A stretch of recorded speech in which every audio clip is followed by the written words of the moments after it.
네, 오늘 내가 살아온 이야기 인노역 편의 윤하심 선생님 모시고 내가 살아온 이야기 말씀 듣도록 하겠습니다. 2026년 7월 22일 주한 영상 미디어 센터입니다. 선생님 안녕하세요. 네, 반갑습니다. 네, 그러면 선생님 소개 간단하게 해주실 수 있을까요? 네. 뭐 살아온 이야기 이렇게 얘기하려니까 아마도 이제 87년도에 노조 만들어서 활동하고 뭐 지금까지도 현재 남아서 노동자 활동을 하고 있고 이래서 오늘 이 이야기 편에 나오지 않았을까 싶은데요. 네, 현재는 민주노총 인천본부 노동법률 상담소에서 법교육장으로 일하고 있는 윤아씨입니다. 네, 그러면 첫 번째로 그 인천에 진성전자가 이제 인천 부평에 있던 공장인데 인천에서 입사 전에 어떻게 사셨는지, 어디서 사셨는지, 또 입사 후에 어떻게 지내셨는지 이야기 말씀 부탁드립니다. 저는 지금 67년생이고요. 전라남도 강진에서 태어났어요.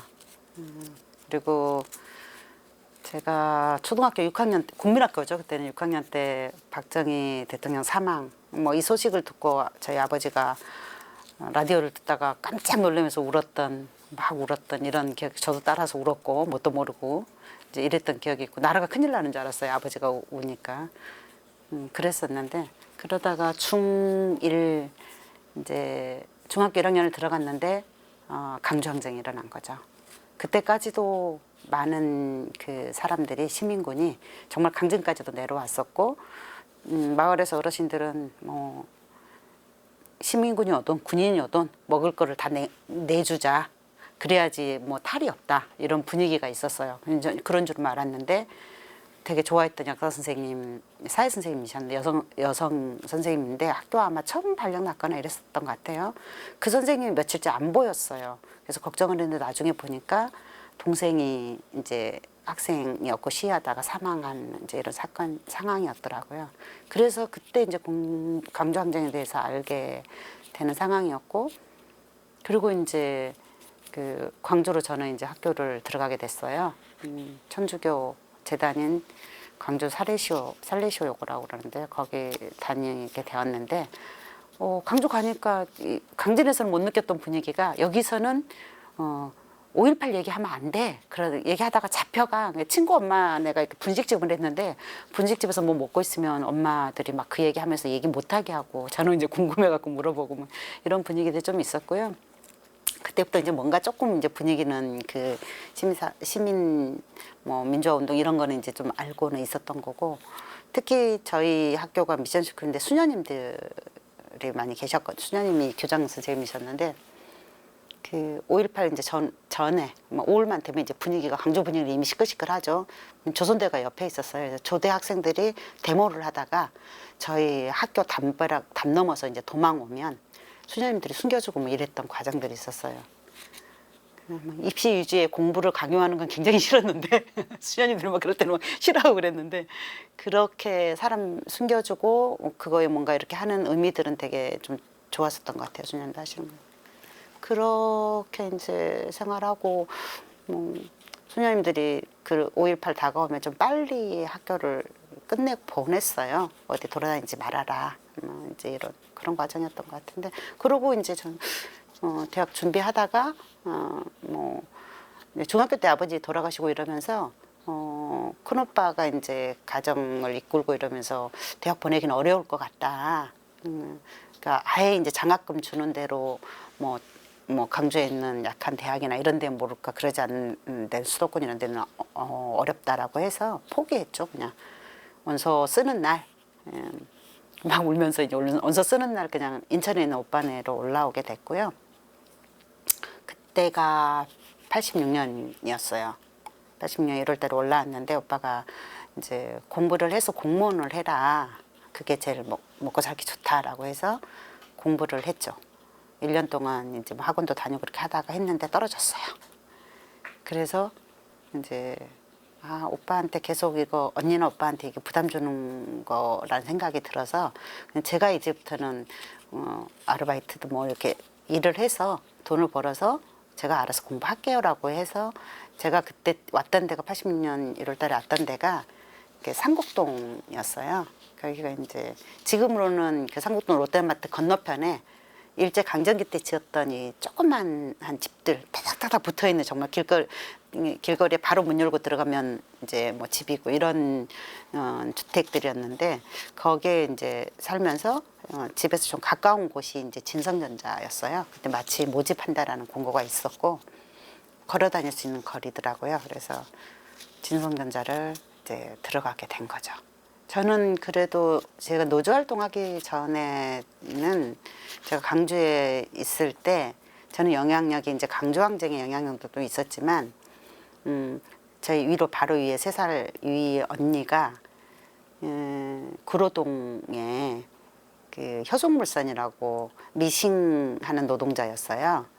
구로동맹 투쟁에 언니가 이제 민주파 대의원이었었고 그때는 대우어패럴 투쟁을 지원하는 구로동맹 투쟁이 있었던 거죠. 연대 투쟁이. 그래서 언니네 회사에서 발생하는 문제보다는 대우어패럴 구로동맹 투쟁을 하면서 언니네도 파업을 하고 투쟁을 하고 해고되고 이런 과정이 있었고 제가 강주에서 이제 자취하고 있는 학생 고등학교 자취하고 있는데 언니가 이제 왔었어요. 그래서 쭉 이제 자기가 어떻게 생활을 했고 어떻게 투쟁을 했고 왜 의미가 있는 이런 얘기를 쭉 하더라고요. 그래서 그런갑다. 뭐 그리고 그냥 듣기만 했어요. 그런데 이제 87년도에 그 진성전자를 4월달에 제가 들어가게 되는데 들어가서 이제 그 노조 활동에 대한 얘기가 이제 진행되거든요. 그러면은 일단 이제 입사하셔서 네. 이제 어떤 일들이 전개되기 시작했는지 말씀해 주시면. 그러니까 뭐 집도 가깝고 다니기는 좀 편했고 그때도 참 지금 생각하면 웃기는 게 고등학교 졸업한 사람과 중학교 졸업한 사람의 100원 차이의 임금이 있었어요. 그 당시 제가 첫 월급이 지금 어렴풋 기억으로 한 12만 원 이랬는데 그러면 100원 차이도 굉장히 큰 차이거든요. 그런 차별을 그때 뒀던 것 같아요. 어쨌든 그 회사를 다니는데 이렇게 왔다 갔다 걸어 다니는데 한 언니가 저랑 입사 동기여서 같이 면접 보는 언니였는데 저한테 이제 굉장히 친근하게 하면서 다가오더라고요.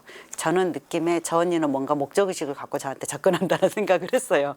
저는 이제 저희 언니한테 여러 가지 노조 얘기나 이런 걸 들었기 때문에 학생 출신 노동자들이 이제 이장 취업해서 들어왔다는 얘기를 많이 알고 있어서 느낌을 금방 받았죠.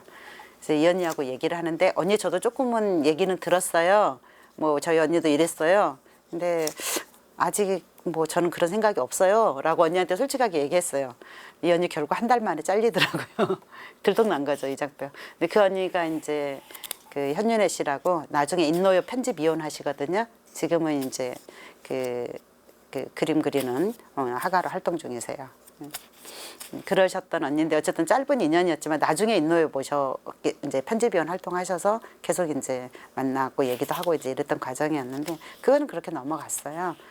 제가 이제 또 일을 하고 있는데 또 이제 회사에 좀 친했던 언니가 있는데 되게 신뢰도 있었어요. 회사 내에서 사람이 좀 민감성 좋다 막 신뢰 있는. 그녀가 점심 먹고 났는데 옥상에서 커피 한잔 하자고 이러더라고요. 그래서 옥상 갔는데 언니가 또 그때 노조 얘기를 해요. 그때가 아마 한 6월인가 이제 여름 다가올 때였는데 노조를 만들자 이런 얘기를 하는데 제가 또 그때는 언니 저는 공부해야 돼요. 저 공부하려고 실은 양도 조금 벌어서 공부하려고 왔고요. 또 우리 언니도 노조 활동했는데 언니 하는 건 옳은데 너무 힘든 것 같아요. 저는 못할 것 같아요라고 얘기를 했어요. 그리고 또 까내는 정말 책도 안 보고 뭘 모르면서 저는 그 유물론자가 아니에요. 간접론자예요. 뭐 그렇게까지 얘기하면서 딱 잘라 얘기를 언니한테 했었어요. 그래서 언니가 이제 좀 더 고민해봐라. 뭐 이제 그랬던 과정이 좀 있었고요. 그러는 이제 과정에 열의무가를 앞두고 그 회사가 열의무가 앞두고 되게 좀 바빴던 것 같아요. 근데 그 바쁜 이유가 제 기억으로는 그때 그 회장이 여기 이제 우리 사장 아버지가 회장이었고 최운지 그때 민자당 회장 그 저기 국회의원이었는데 회장이 선거를 나가야 되니까 이제 그 유권자들한테 뭔가 선물을 줘야 되는 거예요. 그 지금 우리가 회사에서 만든 게 그때는 휴대폰이 없었잖아요. 그래서 일반 전화기 안에 들어가는 부품이었는데 그런 거를 뭐 이렇게 손바닥만 한 어떤 제품을 만들었어요. 그래서 지금으로 치면 마치 그 삐삐처럼 약간 그렇게 모양도 생겼는데 그걸 뭘 이렇게 이제 유권자들한테 주려고 선물을 만드는데 이제 철야도 시키고 막 계속 일이 많았어요. 여름휴가 전까지. 그러면서 이제 물량을 어느 정도까지 맞추면 여름휴가 보너스도 주고 뭐 휴가도 더 많이 주고 하겠다. 막 이런 얘기를 하면서 저희를 계속 시켰거든요. 저는 태어나서 처음으로 정말 철야를 한번 해봤고 밤새워서 해봤고 그들은 절대 안 했어요. 못 살겠더라고요. 정말 힘들더라고요. 철야를 한번 하는데. 그리고 철야 꼴딱 세고 그 다음날 또 계속 일을 하니까 이제 사람이 버텨나기 힘들죠. 그렇게 해서 했는데 휴가 다가오는데 안 주는 거예요. 보너스도 안 주고. 그래서 이제 제가 그 생산과의 대리를 찾아가서 대리하고 주임인가를 만나서 뭐 상여금 더 주기로 해놓고 왜 안 주냐. 그때 노조도 없을 때고 일반 사원이었던 거죠. 여행도 가야 되고 준비 다 세우고 있는데 왜 안 주냐 했더니 되게 머뭇못하고 말도 잘 못하고 뭐 위에서 알아서 할 건데 좀 알아보겠다. 뭐 주긴 주겠지. 뭐 이러고 얼머버렸어요. 휴가 갔다 오면 주겠거니 하고 이제 또 어떻게 할 수가 없잖아요. 그래서 그냥 갔죠. 휴가 갔는데 이제 친구들 몇 명이 그 진성자 같이 다녔던 또래 친구들하고 후배들 뭐 이렇게 해서 같이 이제 강원도 강릉을 갔었어요. 이제 놀러 갔다가 자연스럽게 이제 그런 불만들이 나오는 거죠. 회사 불만들이. 그러면서 우리도 뭐 노조 만들어야 되는 거 아니야? 막 이런 얘기가. 근데 이제 그런 얘기가 자연스럽게 나올 수밖에 없는 게 이미 이제 뭐 5월 달에 한독금속 뭐 어디 뭐 7월 달에 뭐 어디 막 남일금속 대응기 뭐 쭉쭉쭉 노조들이 주변에 만들어지는 이제 상황이 있었던 거예요. 그러니까 사람들이 우리도 노조 만들어야 되는 거 아니야라는 얘기가 이제 자연스럽게 나오고 그럼 우리도 그럼 고민해보자. 가서 한번 더 얘기해보자. 이제 이런 분위기가 좀 있었죠. 휴가 그렇게 갔다 오고 나서 보니까 저만 그런 게 아니라 그 저한테 이제 옥상에 올라가서 노조 얘기를 하셨던 그 언니도 이제 다른 사람들하고 얘기를 계속 나누고 있었던 것 같고요. 또 회사가 약속했던 공개적으로 약속을 했는데 안 지키니까 이미 분위기가 막 술렁대고 있었죠. 휴가 갔다 와서는 이미 분위기가 달라져 버렸었어요. 그래서 이제 그 언니하고 이제 노조 결성 얘기를 하게 됐고 이 언니는 형부가 대우자동차 다니셨고 뭐 형부도 해고된 그 85년 학생 출신 해고되고 언니는 대한마이크로에서 또 84년도 노조 만들었다가 해고되고 이제 이랬던 집안 가정이 있더라고요. 그러니까 이 언니도 자연스럽게 노조 활동에 대해서 이제 저한테 본인이 노조 활동을 해본 경험은 없는 거예요. 언니 형부가 그렇게 있는 거고 저한테 이제 그 제안을 했던 거예요. 그래서 본인도 뭐 여기 오래 다닐 생각은 없었는데 그래도 다니는 동안 우리가 조금 바꿔봐야 되지 않겠냐 이제 이러면서 저한테 제안을 했던 거고 그럼 노조 만들어 봅시다라고 하면서 이제 준비를 한 거죠. 그 당시엔 노조 만들기 되게 힘들었잖아요. 비밀리에 해야 되고 노조 준비 이제 노준이 이렇게 건의랑 해서 몇 명이 꾸렸어요. 그러면은 그 1987년 8월 23일에 노조 결성한 걸로 자료에 나오던데요. 네네. 그러니까 휴가를 강릉으로 가신 게 7월 말 8월 초. 7월 말 8월 초. 예, 이 이제 기간이. 87년 네. 7월 말 8월 초니까 6.29 선언 있고 6월 항쟁이 있고 그렇죠. 그러면서 한독금속이나 인천에도 부평 지역에 이제 여러 공장에 노조가 막 만들어지는 것을 들으시고 네. 그래서 우리도 노조 만들자 이렇게 분위기가 만들어진 거잖아요. 네, 네. 그때 모이셨던 멤버가 몇 명 정도 되신 거예요? 그때가 10명 미만이었던 걸로 기억을 해요. 그때 6월 항쟁도 그 부평역에서 모여가지고 청천동까지 많이 행진을 했어요. 그 퇴근쯤에 보면 막 돌멩이 깨져 있고 막 이런 게 정말 수두룩했었는데 6월 10날만 터진 게 아니라 그 전부터 계속 있었으니까 전후로.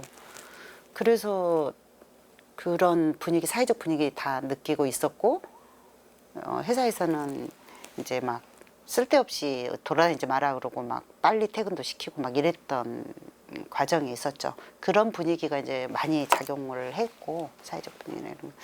그리고 노준이는 제 기억으로는 7, 8명 했던 걸로 기억을 하고 그 대한마이크로에서 노조 만들었다가 이제 깨졌던 저한테 제안했던 그 언니의 같이 그 언니가 노조 활동했던 대한마이크로의 노조 활동하셨던 분이 나중에 보니까 공실이 활동하시고 계셨더라고요. 그분이 이제 노조가 뭔지, 노조 활동 어떻게 해야 되는지 뭐 이런 것들을 쭉 이제 저희한테 알려주시고 학습을 시키고 노준이를 대상으로 노조 준비 대상으로 그렇게 해주셨어요.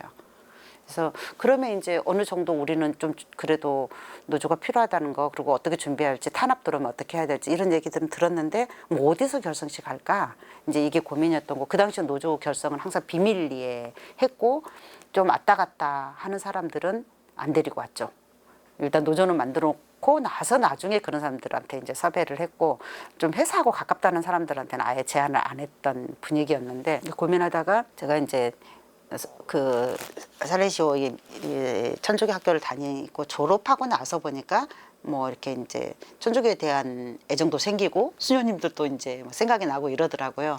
그래서 상곡동 성당을 다녔어요, 제가. 그리고 이제 세례도 받고 그러니까 아마 86년도에 와서 이제 바로 다녔던 걸로 기억을 해요.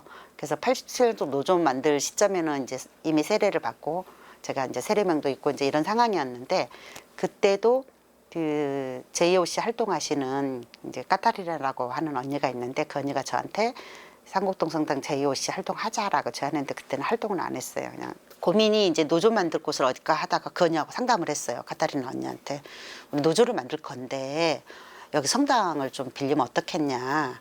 그랬더니 언니가 그때 그 독일 신부님이셨고요. 한국말도 잘 하셨어요. 근데 그분이 아주 보수적이다. 그래서 절대 안 빌려줄 거다.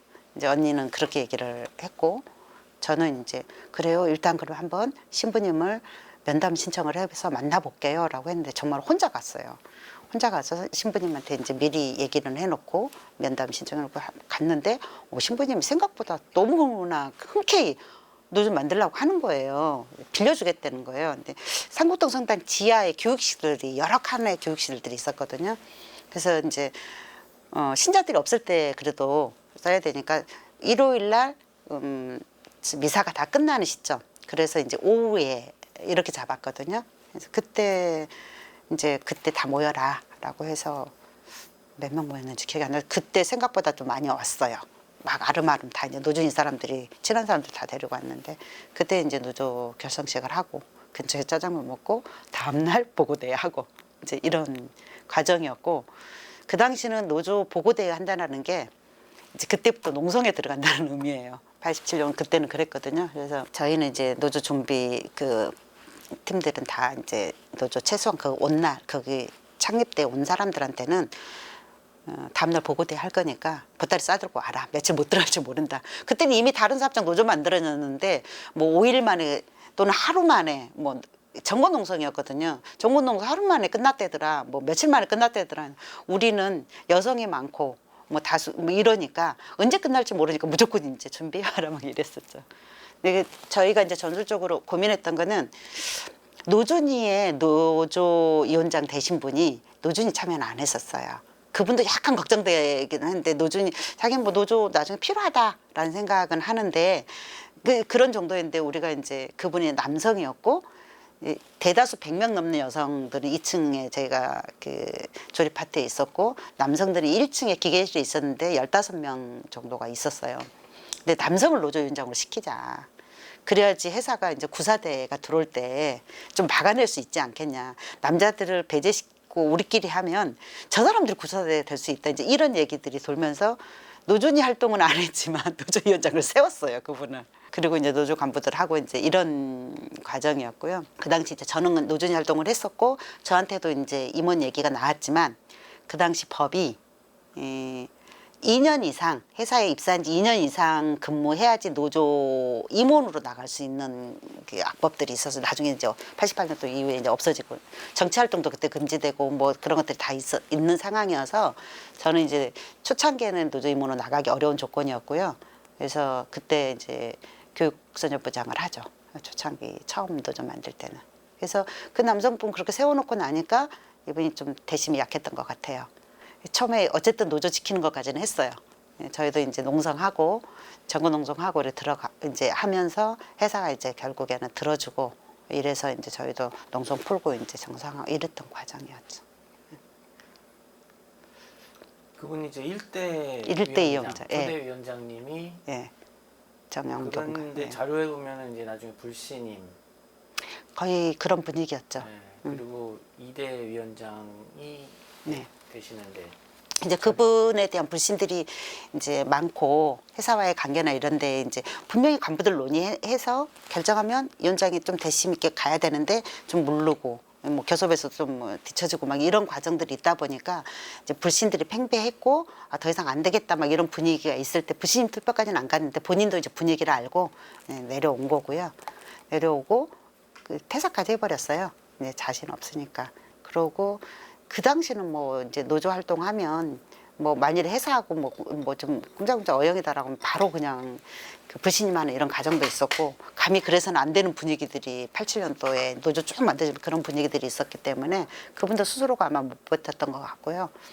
그리고 이제 간부 중에 한 분이 그분도 전라도 분이었는데 되게 대찼어요. 막 회사하고 싸워도 정말 대차게 잘 싸우고 이러신 분이었고 위원장 하겠냐 2대 위원장 하겠냐 했더니 또 하겠다 그랬어요. 다행히. 그래서 다시 선거를 해서 보궐선거를 해서 당선을 시켜놨는데 이분이 결혼한다고 6개월 만에 그래서 결혼하고 춘천으로 가버렸어요. 그러니까 이제 이분이 이제 선언을 했죠. 간부회의 때. 아, 위원장 이제 더 못한다. 결혼을 해서 간다. 근데 그것도 나중에 시시거렸는데 보니까 경찰이더라고요. 그때는 우리 지금이야 뭐 그래 그 당시만 해도 경찰을 그러면 정말 이건 배신이야 막 이런 분위기였죠. 그러니까 본인도 얘기를 빨리 못한 거예요. 누구하고 결혼한다는 얘기도 못하고 결혼식장 가서 알았나 아무튼 꽁꽁 숨겨놔가지고 그러면 어떻게 할 거냐 위원장 다시 선출해야 된다. 또 이제 3대 위원장 선출 얘기가 나오기 시작했고 그때가 이제 88년도였으니까 제가 이제 조건이 이제 가능해진 상황이었고요. 이제 저한테 또 얘기가 몰아졌죠. 근데 제일 좋은 거는 처음에 저한테 노조 활동하라고 했던 그 언니가 했으면 좋았는데 이 언니가 학생 출신은 아니었는데 뭔가 이렇게 이력서 기재가 약간 허위로 기재된 건가 뭔가 있었어요. 그걸로 해고됐어요. 그래서 이 언니는 이제 해고 싸움을 하고 있는 상황이고 그러니까 이제 뭐 위원장으로 나설 사람이 이제 나이는 어린데 제가 그 호적이 한 살 더 어리게 돼 있어가 68년 돼 있어가지고 그 당시는 뭐 20살 그러니까 인천에서 최연소 노조 위원장이 되거든요. 88년도에도 실은 교섭에도 들어갔는데 교섭에 들어갈 때도 뭐 87년도 88년 다 교섭 들어가는데 회장님이 70세였어요. 아니 사장님이 고용사장이었어요. 회장님이 고용한 이제 자기 아들을 바로 그 사장으로 앉히기 힘드니까 그 고용사장님 할아버지께서 정말 손녀 같은 딸이 막 이렇게 셋대 지르고 막 뭐라고 하니 기가 막혀 했죠. 그때.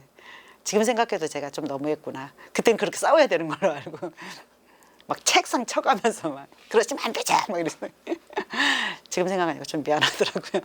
어쨌든 그때도 그랬어요. 근데 그 임원으로 나설 상황은 아니었고 이제 88년도 되니까 이제 3대 위원장으로 얘기가 나오기 시작하는데 저한테 이제 위원장 나가라. 저는 이제 공무원 시험은 이미 이제 끝난 거잖아요. 이미 이제 노조 만들고 뭐 이렇게 했으니까 그건 어렵다고 생각하고 이제 노조 만들어 놓고 나서 또 공부를 시작했어요. 아, 대학을 이제라도 가야겠구나. 나 노동자로 안 살래. 나 그냥 대학 가서 그냥 공부하고 이제 다른 생활 할래. 이제 이러고 그때부터 공부를 했거든요. 그래서 친구가 제안을 하고 그 다른 언니도 제안하고 이런 아, 쟤는 공부할래요. 공부하고 있고요. 대학 갈래요. 이제 막 그랬어요. 그랬더니 이제 같이 노조 활동했던 친구가 내가 너가 해라. 그 친구는 고등학교 때부터 친구들끼리 그 부천 뭐 소명령 온 거 다녔던 친구인데 친구들끼리 같이 학습 모임도 하고 이랬던 친구예요. 막 문학소녀였고 너는 다 준비된 애 아니야. 네가 위원장해라 그랬더니 나중에 보니까 이 친구가 또 결혼을 준비하고 있었고 임신한 상태였더라고요. 그러니까 자기는 못하겠다는 거예요. 그래서 저를 한 달 동안 계속 저를 괴롭혔어요. 쫓아다니면서 계속 너가 위원장 해야 된다. 난 공부할 거야. 난 대학 갈 거야. 계속 이러고 있는데 나중에 이 친구가 딱 저한테 한마디. 너는 대학 가서도 또 너는 너 학생운동 하래야. 그러니까 아예 그냥 여기서 해. 이 친구가 딱 한마디로 그렇게 정리를 하더라고요. 그래서 가족들하고 한번 의논해보겠다. 언니한테 얘기를 하니까 언니는 그때 이제 인천으로 내려온 상태였고 그 서강모드라는 데를 다니고 있었어요. 거기서도 물론 민주파 대의원 활동하다가 그 오영노조로부터 해고됐는데 저희 언니는 나중에 또 두 번째 해고를 또 됐는데 언니하고 이제 그 당시 의논을 하니까 언니가 되게 힘들다. 자기도 이제 해고되고 막 이런 싸움을 해보면서 많이 힘들다. 근데 너가 하겠다고 하면 지지해줄게, 응원해줄게. 이제 언니는 이런 입장이었고요. 저희 오빠랑 이제 3명이 같이 자취를 했는데 오빠는 집안 말아먹으려고 딸년들이 막 그렇게 한 놈 해고되고 이번에 또 너까지 나서서 그러냐는 막 난리를 쳤어요. 오빠가. 저희 노조 처음 만들고 농성하고 이럴 때 이제 언니 오빠가 막 찾아오고 이랬거든요. 전국농성하고. 그랬는데 이제 또 노조 한다고 그러니까 위원장까지 한다고 그러니까 막 난리를 쳤고 오빠는 그때 제가 이제 얘기하다가 좀 안 돼서 집을 나갔었어요. 뭐 노조 활동 때문에 이제 위원장 꼭 나가는 것 때문이 아니라 노조 활동으로 일하는 이제 오빠 스스로의 동생들을 지켜야 된다라는 이런 사명감이 있었고 오빠는 이제 안 된다 뭐 노조 활동 그만하고 네 공부할 거 해라 막 이제 이런 주의여서 제가 집을 나왔는데 오빠하고 많이 트러블이 있으면 집을 나왔는데 그때 나온 데가 그 나와서 생활했던 데가 효송동에 그때가 아마 세범교회였을 거예요. 거기서 그때 많이 이제 노조 활동들도 지원해주고 뭐 교육 장소로도 쓰고 뭐 모임 장소로 쓰고 이랬던 곳이에요. 거기서 한 달 정도 생활했나? 거기서 회사 출퇴근하고 막 이랬는데 나중에 언니가 오빠가 무조건 이제 용서할 테니 들어오라고 한다 이래가지고 집에 들어가고 이제 오빠랑 얘기를 하는데 뭐 집에 몇 시까지는 들어오고 예박을 하게 되면 미리 얘기해주고 이런 조건을 몇 가지 걸면서 이제 나가는 걸로 결정을 해서 노조위원장을 하게 되죠. 그러면서 이제 그 전에는 이제 인노협가 그 인노협 출범하고 나서 이제 제가 위원장을 하게 되거든요. 출범 전에는 그냥 교섭부장이었고 인노협 준비 때부터 교섭 담당자 회의 이런 데 지역에서는 계속 이제 하고 있었고 그 두 번째 위원장이었던 우리 위원장이 인노협 초대 그 회계감사를 맡아요. 출범 때 회계감사를 맡았고 그 언니가 그만두면서 이제 제가 그 다음에는 그 다음에 또 회계감사도 맡고 인노협 사무처장 맡고 뭐 이제 이랬던 과정들이 있죠. 그 아버님은 이제 돌아가셨고 어머님은 강제돼 계셨나요? 예, 계셨는데 어머님이 이제 막 그렇게 농사나 이런 생활 능력이 많지 않아서 그 오빠가 서울에서 직장 다니다가 내려와서 이제 농사를 짓고 그래서 학비나 이런 거는 뭐 등록금 이런 거는 큰 오빠가 대주고 용돈은 작은 오빠가 대주고 이제 이렇게 해서 강주에서 학교 생활을 했고 이제 대학을 간다면 이제 재수소를 해야 되는 이제 이런 상황이었던 거죠. 그리고 제가 대학 간다고 공부할 때 저희 그 제 마을에 저희 윤가들이 많이 사는 마을이었거든요. 근데 저희 큰어머니가 되게 반대를 하셨어요. 오빠들도 안 가는 거를 너가 가면 안 된다. 집안에 또 여자가 너무 잘나면 집안이 뭐 어쩐다 막 이래가지고 반대를 하셨어요. 근데 나중에 정말 한 20년 지나서 큰엄마랑 이런저런 얘기를 해보는데 큰엄마가 미안하다 그때는 뭐 그랬다라고 얘기도 하시고 또 하나가 그 여순항쟁이 있었잖아요. 근데 큰어머니 친정 동네가 그쪽 여수였더라고요. 근데 큰어머니의 큰오빠가 빨치산 활동을 하셨다가 돌아가신 거예요. 그러니까 큰엄마는 이제 여자가 그렇게 뭐 너무 잘나도 안 되고 뭐 노조 활동해도 안 되고 뭐 대학 가서 네 혼자만 튀어도 안 되고 이제 집안에 좀 평준화 돼야 된다. 혼자만 그래 튀면 안 된다. 이런 생각이 있으셨어요. 그래서 그때서야 이제 한참 20년 지나고 이런 이제 노조 활동도 좀 이제 뭐 인정되고 사회적 분위기가 괜찮으니까 그때서야 그 얘기를 하시더라고요. 그러면 손 꽉 잡고 그런 일이 있었어요. 되게 마음 아프셨겠다라고 얘기하면서 그런 얘기도 좀 나누고 이랬었던 것 같아요. 어쨌든 그래서 예, 저는 이제 노조 활동을 계속 하게 됐고 위원장 되고 나서 얼마 안 있어서 이제 뭐 명성전자나 몇 군데 노조들이 88년도에 또 만들어지거든요. 명성전자 노조 만들기 거기도 또 노조이 있을 때 제가 또 가서 설명도 하고 얘기도 하고 노조 결성식 때도 가고 막 이제 이런 과정이 있었거든요. 근데 그때는 좀 더 활발하게 활동하죠. 이제 저도 위원장이고 막 이러다 보니까 그래서 되게 친했어요. 근데 이제 그 제가 처음에 그 노조 만들 때 공시리에 계셨던 대한마이크로 활동하셨던 그 선배가 이제 저희가 알려줬듯이 공시리에 계셨던 분들 중에 다수가 인민노련이라는 조직 활동을 하셨어요.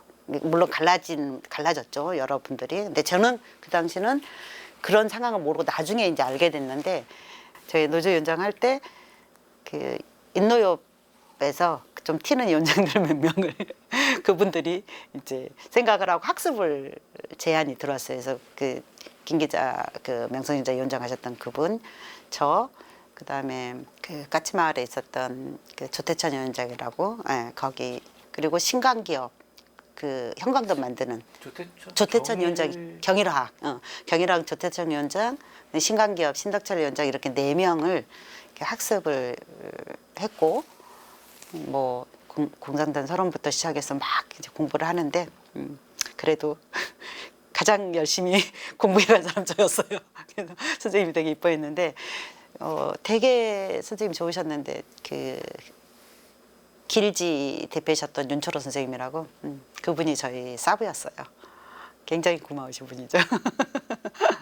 어쨌든 꽤 오랜 동안 저희가 같이 학습을 했던 걸로 기억이 나요.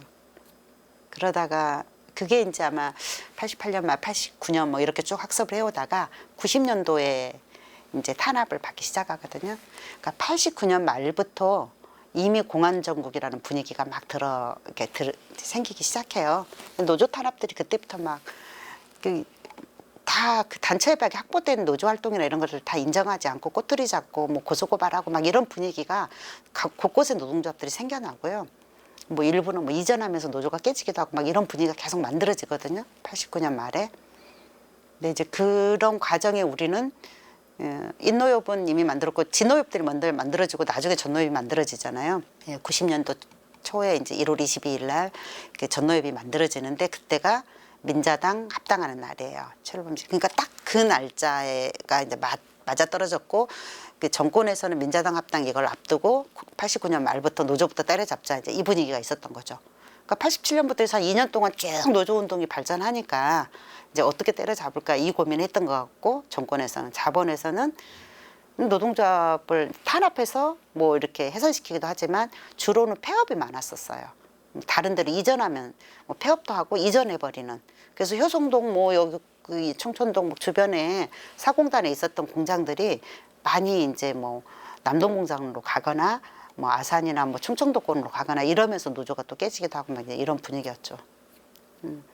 근데 저희는 그 전에 이제 분위기가 너무 좋았던 게 88년도에 노조 제가 위원장 되고 뭐 이제 그 전에 한 달 전에 이제 인노협이 결성되고 나서 더 이제 공고해지죠. 이제 인노협이 만들어졌으니까 더 회의도 자주 하고 더 조직적으로 대응을 하는데 그때 고민했던 게 그때도 진짜 구호가 선별노조 정치 세력과 두 양날개 구호를 다 헤쳤었어요. 그때도 보니까. 그래서 선별노조를 만들려면 바로 만들어지지 않으니까 업종 단위의 공동 요구안을 만들어보자. 이제 이런 논의가 시작됐고 그래서 이제 88년도 말부터 신년 그 전자업종 노동자들의 임금을 한번 같이 공동으로 만들어보자. 그 논의가 쭉 인노협 내에서 되기 시작하거든요. 그래서 여기 사공단이고 어디고 이제 전자업종 노동자 위원장들이 만나요. 그래서 논의도 하고 이제 요건 어떻게 할까 하다가 90년도 초에 89년 초에 이제 그거를 만들죠. 실태조사도 하고 막 쭉 만들어서 그거를 하기 위해서 이제 신년 전자인의 밤 이걸 하거든요. 그래서 그때는 뭐 조합원 간부들 다 모여서 문화제 형식으로도 하고 또 이걸 왜 해야 되는지 뭐 이제 노조 활동이 어떻게 가야 되는지 이런 것들을 쭉 하죠. 그렇게 해서 제 기호는 2487인데 그 전자업종 노동조합 공동 요구안이 그거를 이제 신년 전자인의 밤에 끝나고 나서 이제 요구안을 이렇게 만들고 3월 달인가 뭐 다 이제 요구안들을 던지거든요. 근데 명성여자는 100% 따내요. 100% 따내니까 분위기가 뭐 몬트레스 뭐 저희 뭐 한국 댓글했고 쫙 분위기들이 가기 시작하거든요. 100% 따냈대. 그러니까 이제 조금 따내면 이상한 노조인 거예요. 무능한 노조가 되는 거예요. 기를 쓰고 하죠. 저희 또 액수는 정말 기억 안 나는데 100%는 아니지만 뭐 70~80%에 근접한 그러니까 역사상 최고로 많은 임금을 따내는 이런 시기였던 거죠. 그때가. 그래서 그 분위기를 잘 만들어 갔던 것 같아요.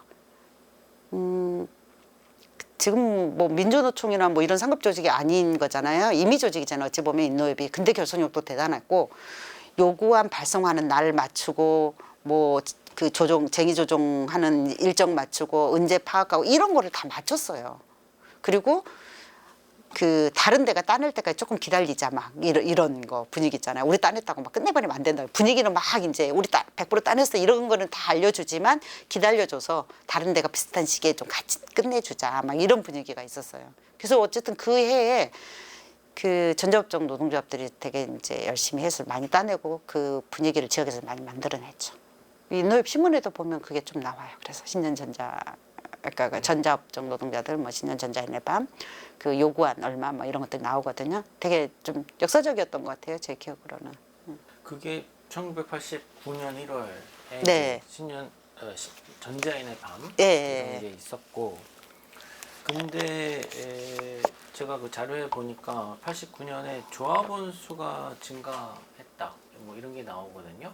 예. 근데 이 맨 처음에 노조 만들 당시에 조합원 수하고 근데 인노협 만들어지고 이제 전자인의 밤 하시고 이렇게 높은 수준의 임금 인상을 쟁취하시고 하실 때 조합원 수가 좀 이렇게 변화가 있었나요? 그러니까 노조 처음 만들고는 이제 노조가 안정화됐죠. 어쩔지 모르니까 눈치 보는 사람들이 있고 특히 기계실 남자들이 좀 눈치 보고 그다음에 저희 이런 조립식 2층의 조립실에서는 뭐 조장이나 이런 분들이 눈치를 보는 거거든요. 이제 빨리 가입 못하고 그러다가 이제 저희가 그 89년도에 이제 전자업종 이렇게 공동으로 요구하자 이렇게 딱 분위기 만들어 가면서 저희가 파업을 해요. 그때 이제 제가 단식도 하고 이러거든요. 파업하는데 거의 다 따냈다고 얘기를 했잖아요.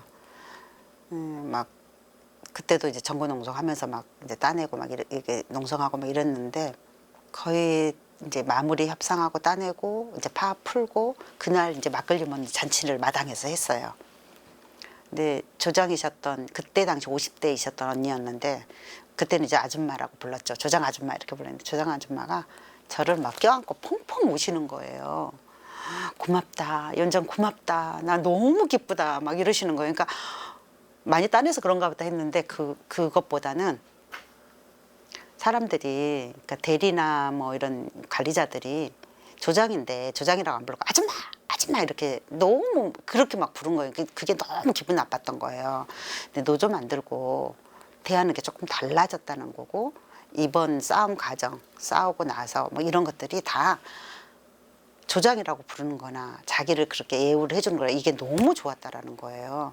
그러면서 펑펑 우신 거예요. 그래서 고맙다. 그분은 나중에 이제 정말 열심히 하시고 나중에 정년도 하시고 이랬었던 분인데 이제 그런 분위기 속에서 기계실 사람들도 좀 자신감을 갖고 더 가입하고 막 이렇게 더 늘어났던 과정이 있어요. 그래서 조합원도가 더 늘어났죠. 약간 현장에서 뭐 중간 관리자도 아니고 좀 애매한 위치일 때 있잖아요. 그런 분들이 더 가입을 했고요. 그다음에 제가 위원장 되고 나서 회사에서는 분임조라는 게 있어요. 회사를 어떻게 하면 이제 생산량을 높일까 주로 이런 게 이제 분임제 제도였는데 모여서 논의하고 회사를 어떻게 이제 개선시키고 뭐 이런 것들인데 그 활동을 제가 간부들한테 간부 대원들한테 적극적으로 참여해라. 니네가 분임조가 되라. 그래서 그 당시는 뭔 얘기가 나왔냐면 현장을 민주화해야 된다였어요. 그러니까 뭐 중간 관리자들이 막 그 생산량 갖고 장난치고 막 강압적인 분위기 이런 걸 없애려면 우리가 적극 나서야 된다. 그래서 노조 활동하면서 또 생산량에 대해서도 우리가 높여줄 때는 높여주고 또는 뭐 회사 이렇게 개선시켰으면 좋겠어요. 뭐 작업대를 어떻게 했으면 좋겠어요. 그때도 이제 산업안전 교육도 받고 막 이제 얘기도 듣고 이랬으니까 이제 우리가 적극적으로 참여해야지 그게 개선이 될 것 같다라고 해서 참여를 했어요. 그럼 어디로 가도 노조 간부들이 다 적극적으로 하는 거예요. 조합원들이나 비조합원들이 봤을 때는 지네 요것만요 할 줄 알았는데 회사 일도 되게 열심히 하고 뭔가를 개선시키려고 하네. 그러니까 과장이나 이런 사람들이 대하는 태도가 다른 거예요. 우리를 보는 태도가. 아, 노조가 또 저런 역할도 하네라는 측면에서. 한 번은 회사 전체 야유회를 그때 5월인가? 그 남이섬으로 간 적이 있어요. 갖고 이제 팀 나눠서 게임을 하는데 하나는 한 팀은 사장이 있는 팀, 한 팀은 저희가 있는 팀, 두 팀 나눠가지고 이제 막 조달리기고 뭐고 다 해요. 근데 사장이 있는 팀에서 무슨 노래를 부르냐면 흩어지면 죽는다 이 노래를 부르는 너무 웃겼어요. 자기네 구운 거예요, 그게. 민중가요 말씀하시는 거예요? 예, 흩어지면 죽는다. 사장님 그 알고 부르는 거예요? 사장은 못 부르죠. 그냥 그 조에 있으니까 자기는 모르니까 이렇게 이렇게 그냥 기가 막히게 하는 거죠. 근데 거기에 있는 조합원들이나 분임제 활동했던 사람들이 뭐 어쨌든 직원들의 호응도 받고 우리가 이제 그때는 게임이니까 야외에 가서 게임이니까 우리 이기려면 흩어지면 죽는다는. 그래서 정말 저희가 빵 터졌어요. 저 노조에서 부르던 저 파업할 때 불렀던 노래를 우리 조합원들은 저기서 활용하네. 어쨌든 그런 분위기가 노사관계에서도 그래서 89년도까지는 별로 그렇게 힘들지 않게 왔던 것 같아요. 근데 이제 90년도에 그런 이제 공안 정국이 생기고 이러면서 그러니까 그 아까도 얘기했지만 자본의 입장에서는 뭐 전자업종 막 다 이게 노동자들이 담합해갖고 막 요구하고 100%도 따내고 막 의기양양하고 그러면서도 계속 지역에서 또 노동조합이 물론 뭐 폐업한 데도 있지만 회사가 폐업한 데도 있지만 노동조합도 또 끊임없이 만들어지거든요. 그리고 제조업만이 아니라 또 다른 데도 만들어지거든요. 이러니까 이제 자본의 입장에서도 이제 뭔가 이렇게 대응해야 되는 게 있었던 것 같고 정권에서는 아까 이제 민자당 합당 이 분위기 속에서 89년부터 이제 탄압이 들어오고 인노협에서 이제 비상이 걸리기 시작하죠. 그 당시 최동식 의장인가 그 양반 수배되고 막 이러면서 어떻게 대응할 거냐 막 이제 이런 논의를 해 나가기 시작하거든요. 90년도 이제 전노협 만들어질 때도 그런 분위기 속에서 만들어지는데 경찰들이 제가 그때 성남동 빌라에 살았는데 오빠랑 언니랑 3명이 살고 있었는데 경찰들이 전날부터 와 있었어요. 저는 몰랐는데 나중에 보니까 다 전노협 결성식에 못 가게 하기 위한 작전이었었어요. 이미 다 거기 논의가 돼 있었더라고요. 그래서 우리는 어떻게 할 거냐 해서 이제 집에를 들어가지 않는다. 집에 들어가면 이제 걔네들 때 못 나오니까 그래서 다른 집에서 자고 그 다음에 가더라도 남녀 짝지어서 데이트하는 것처럼 가자라고 해가지고 위원장들끼리 남녀 위원장들끼리 다 이제 그를 짝을 지어줬어요. 그래서 이제 저는 그때 이제 그 어디 구로역 일단 구로역까지 오래요. 그래서 이제 남성 위원장님하고 둘이 구로역까지 갔어요. 따돌리고 따돌렸는지 아무튼 저는 따돌렸다고 생각하는데 갔는데 구로역에 가면 택을 또 받을 수 있대요. 어디로 가라. 전노협 결성식 장소 어디로 가라고 어딘지도 모르는 거죠. 뭐 그때는 맨날 뭐 연대 고대 막 이런 데서 많이 모이고 이랬으니까 어디로 가겠지 이런 생각을 했는데 그때 이제 딱 나오는 얘기가 성균관대에서 수원의 성균관대에서 했고 이미 결성식 끝났대더라. 끝날 때쯤에 침탈을 했대더라. 이 소리를 딱 들은 거예요. 그래서 그냥 가지도 못하고 저희는 턴했죠. 그게 이제 전노협 결성식이었는데 그거는 그날 이제 민자당 합당 때문에 정말 많은 경찰 병력들이 그때 전노협 결성식 막겠다고 쳐들어간 거죠. 결성식 장소에 쳐들어갔었어요 그때. 근데 이미 다행히 이제 결성한 다음 조금 시간 아마 앞당겼던 것 같아요. 그래서 그게 이제 그런 분위기였고 그런 분위기가 이제 계속 이어져요. 그래서 임투 분위기에도 이제 막 영향을 주죠. 그래도 뭐 전노협까지 만들어졌는데 뭐 주눅 들겠어요? 그래도 우리는 이제 할 건 한다. 그리고 임금 요구하고 또 그 쟁의 발생 신고하고 막 이렇게 쟁의권 확보하고 이렇게 가거든요. 근데 5월 3일 날 90년 5월 3일 어떤 일이 발생하면 하냐면 현대중공업 그때가 시칼테라였나 아무튼 무슨 탄압이 있었어요. 그래서 현대중공업에 그 골리앗에 고국농성 투쟁이 있었거든요. 그때 전노협에서 어떤 결정 내리냐면 그 골리앗 투쟁을 지지하는 총파업 결정을 해요. 그러니까 전노협 대표자 회의에서 이미 이제 그 결정을 하고 우리는 그 파업에 동참할 거냐 말 거냐 이 고민을 하거든요. 근데 이제 저희는 이미 쟁의권을 확보한 상태였고 임단협으로 쟁의권이 이미 확보한 상태니까 명분이야 뭐 얼마든지 파업이 가능한 상황이었기 때문에 우리는 파업을 결정을 해요. 근데 그 전에 저희가 5월 3일 이전에 1월 달인가 연초에 아무튼 명성전자 침탈 사건이 일어나죠. 그 김기자 씨 뭐 집 털어서 김기자 위원장이 그때가 인노협 사무처장이었고 그 최동식 의장이 그러니까 연행 수배인가 그 상태였기 때문에 제가 기억하기로는 그 당시 아마 김기자 동지가 사무처장 하면서 직무대행이었나 아무튼 뭔가 직책을 사무처장은 맞고요. 중요한 직책을 갖고 있었고 근데 이제 개인 집을 털어서 그 책 있는 거를 가지고 이제 국가보안법으로 구속을 시키죠. 그러고 나서 명성전자를 경찰들이 들어가고 침탈하고 막 명성전자 조합원들 막 밖에서 만나고 막 이런 상황이 한 달을 넘게 막 계속 이어지고요. 그 다음에 코스모스도 침탈하고요. 막 이런 분위기였어요. 그러니까 정말 우리 89년도에 잘했던 전자업종이 뭐 이 분위기가 이제 90년도에 많이 이축되는 분위기 속에서 하긴 하는데 그 우리 뭐 쟁기권도 확보하고 하니까 뭐 이미 코스모스나 뭐 명성전자 침탈해서 우리 쟁기권 확보했으니까 골리앗 투쟁에 동참하자 이러고 이제 간부회의에서 논의를 하고 이제 조합원한테도 이제 찬반을 물었거든요. 이 골리앗 투쟁에 동참할 거냐 말 거냐 딱 반이 나왔어요. 조합원들이 이미 그 친했던 명성전자 코스모스 다 이런 데가 침탈되고 막 깨지는 분위기니까 우리도 어떻게 될지 모르는데 뭐 아무리 쟁의권 확보돼 있어도 할 거냐 말까 이 고민이 될 수밖에 없잖아요. 뭐 피해 가자는 사람도 있을 거고 그래서 투표 붙이겠다는 딱 절반 나오는 거예요. 위원장이 알아서 판단해라 그러더라고요. 간다. 파 간다. 이렇게 하고 그때 이제 교육을 배치했거든요. 그날 이제 조합은 교육을 하겠다. 이렇게 했는데 그때가 인노협 그 교육 간사였는데 교육위원이었는데 강사 배치했는데 못 들어오게 했어요 회사가.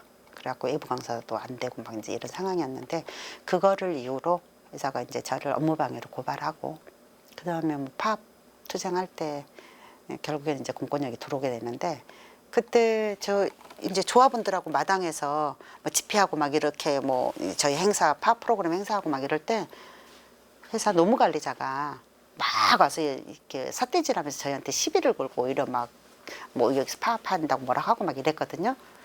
그래서 나중에 그거를 가지고 저희가 그 노무관리자를 집단 폭행한 걸로 제가 정말 조직폭력배처럼 나중에 그 보니까 조사서 보니까 그렇게 되어 있던데 이 얘네들이 작전이었던 거예요. 저희한테 유도했던 거고 관리자 한 명은 옥상에 가서 그걸 사진을 찍은 거예요. 노무 관리자는 저희한테 시비를 건 거였고 그러니까 조합원들이 여성 조합원들이 쫙 몰려들면서 뭐라고 막 할 거 아니에요. 우리 파업인데 당신이 왜 방해 막 이러고 싸웠을 거 아니에요. 그런 장면이 위에서 찍으면 집단적으로 이렇게 각약하는 그리고 뭐 이제 이렇게 손 뭐라 하니까 손도 이렇게 빼내고 막 에워싸니까 빼내고 그런 게 자기 이게 손톱 조금 이렇게 여성들한테 끌키고 이랬다고 그 진단받고 막 이래가지고 그걸로 이제 폭행 뭐 이런 걸로 해서 고발이 들어간 거죠. 저는 이제 그걸로 고소가 돼서 공권력 그때 들어오면서 다 연행되고 그 중에 5명이 이제 구속 이기에 있었는데 경찰서에서 부평경찰서에서 3명은 풀려나고 2박 3일 살고 풀려나고 그 중에 교육부장하고 저 2명은 이제 구속되는 과정이었죠. 네, 그때가 선생님이 해고당하시는 투쟁인가요? 그 해고 안 됐었어요 그때. 아, 그건 아니고 위원장으로서 정당한 쟁의 행위를 하고 있는데 네. 불법 파업이라고 회사가 고발을 했고 아마 이제 골리앗 투쟁 때문에 아마 그런 것 같고요. 근데 좀 꺼는 그거였지는 그걸로 공권력 들어오고 구속시키고 나서 그걸 이유로 구속됐다는 이유로 해고 통보를 깜빡해서 받죠. 교섭 때 들어왔던 사장님이 누구예요? 누가 들어온 거예요? 그 몇 년도 걸 물어볼까요? 달라진. 그러니까 89년도에 아 그때는 최운지 회장 아들 최재덕. 최재덕 예. 이 사장으로 들어왔어요. 예, 이 사람은 그 해외에서 공부만 해가지고 그 회사 운영이나 이런 걸 잘 모르는 사람인데 어쨌든 회장 아들은 처음에는 전무로 들어왔거든요. 고용 사장이 있었을 때 그때는 전무로 들어왔고 나중에 이 사람이 사장이 돼요. 그 최은지라는 분은 그 회장이라고 되어 있는데 찾아보니까 국회의원을 하고 있었더라고요. 국회의원이었는데 회사가 제 기억으로는 16개인가 몇 개 회사를 쭉 갖고 있었어요. 그러니까 돈이 기본적으로 있는 사람이었어요. 그래서 회장이라고 그래서 표현하는 거예요. 지선연자에는 직접 경영에 참여한 건 아니죠. 아니에요. 예. 고용사장이 와서 일하거나 일하다가 나중에 이제 아들이 들어오면서 전무로 들어왔고 나중에 사장이 되죠. 89년도 그때는 교섭 그때 괜찮았고 90년도 왜 공안정국 이미 이제 들어섰을 때 이때는 전무가 되게 이렇게 점잖하게 저희하고 나이 차이 그런 많지는 않았고 회장님이야 정말 그러니까 초대 그 처음에 사장님 만났다 그랬잖아요. 근데 이 사장이 교섭하다가 자기 분에 못 이겨가지고 저 머리채를 끌고 그 사장실에서부터 끌고 마당까지 끌고 왔었어요. 내팽개쳤어요. 근데 그걸로 사장이요? 예, 그때 고발도 안 했는데 못 했는데 그 당시는 뭐 그런 분위기. 저 병원에 그때 신천연합병원인가 그쪽 그 시흥 쪽에 있는 거기서 2박 3일 막 입원해 있고 이랬었어요. 아버지가 국회의원이고 뭐 그런 것 때문에 자기가 뭐 위세를 뭐 자랑하고 막 위압하고 그런 분위기였어요. 드러내놓고는 않고 이제 뭐 예를 들어 뭐 전화 뭐 저 불러가지고 그런 거 좀 자랑하고 자기 뭐 나한테 러혁 읽어봤냐, 러시아 혁명사 읽어봤냐, 자기는 유학 가서 공부할 때 그런 거 읽어봤다 막 이렇게 자랑하고 그리고 봉투도 내놓고 그래서 그 이제 사무장 불러가지고 잠깐만요, 그러고 불러가지고 사장님이 준다, 받을까? 사무장이 받죠? 그 조합원한테 공개하죠? 이러더라고요. 제가 혼자 받았으면 문제인데 받아갖고 조합원한테 바로 공개했어요. 뭐 그런 적도 있었고.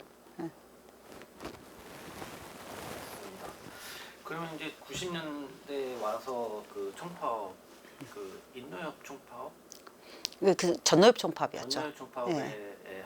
연대 파업으로 하셨다는 거죠? 그렇죠, 그렇죠. 참가하셨다는 예. 거죠? 그 다우 콜트 진성 3사가 함께 투쟁했던 거는 언제인가요? 그때예요. 90년도 공안정국 들어서면서 이미 이제 1월 달에는 명성전자 코스모스 이런 데가 이제 침탈됐잖아요. 근데 거기도 다우하고 다우정밀하고 콜트학기가 임단협 투쟁을 하거든요. 근데 거기도 똑같이 이제 안 풀리고 탄압이 있는 거예요. 근데 거기가 공권력이 들어가거나 그러진 않았어요. 세 군데 중에 저희가 공권력이 들어왔던 거고, 나중에 이제 저희 구속되고 나서 이제 인노협에서 세 군데 사업장에 집중적 탄압이 있다. 그래서 이 세 군데를 같이 인단협시키고 이러니까 묶어서 공대회를 만들어서 공동 대응을 해보자 이러면서 그때 이제 만들어졌던 거예요. 인노협이 주도적으로. 그 즈음이 110일간의 장기 투쟁, 장기 파업 투쟁이 일어났던 시기인가요? 그렇죠. 근데 이제 그 3사 공투할 때는 저는 많이 구속돼 있고 막 이런 상황이었기 때문에 남아있는 간부들이 그 활동을 많이 했었어요. 그리고 저는 나와서 이제 공대위가 있었다, 그 활동이 이제 거의 끝날 즈음에 이제 활동을 했던 이런 과정이었어요. 인노협은 그러면 최동식 의장님도 구속되고, 그다음에 김 기자 그때 사무처장님 또 직무대행 예. 하실 때도 구속되시고, 예. 진성전자의 위원장님도 구속되시고, 그때 많이 구속됐어요. 그런 굉장히 어려운 상황에서 그렇죠. 그 조합은 어떤 식으로 운영이 가능했는 건가요? 그러니까 이제 저는 구속되고 부위원장이 있었고요. 그러니까 교육부장이 학생 출신 노동자였고, 그래서 교육부장과 저를 이제 구속시키고, 부위원장, 사무장 또 다른 간부 있었는데 3명은 그때 5명이 연행됐다가 홍보부장까지 연행됐다가 풀려나요. 3사람은 풀려나는데 부위원장이 이제 그거를 남은 역할을 하죠. 그리고 사무장이 너무 무서워, 나 이제 못하겠어라고 도망가 버려요. 그 파업 대오에서, 저희는 구속돼 있는 상태에서 파업 대오에서 도망가 버리는데 부위원장이 중심을 잡고 가죠. 그래서 남은 간부들, 대의원들 이렇게 해가지고 싸움을 이제 쭉 이어갑니다. 그 싸움은 어떤 식으로 결론이 났나요? 이제 저가 구속되고 나서 나와 이제 저희가 그 집행유예로 이제 나오거든요. 나와서 이제 다시 복귀하려고 하는데 그때 부위원장도 다 이제 막 해고된 상태가 돼버려요. 저희 해고되고 나서 부위원장 중심으로 쭉 가고 있는데 회사가 또 나머지 간부들도 이제 해고시키거든요.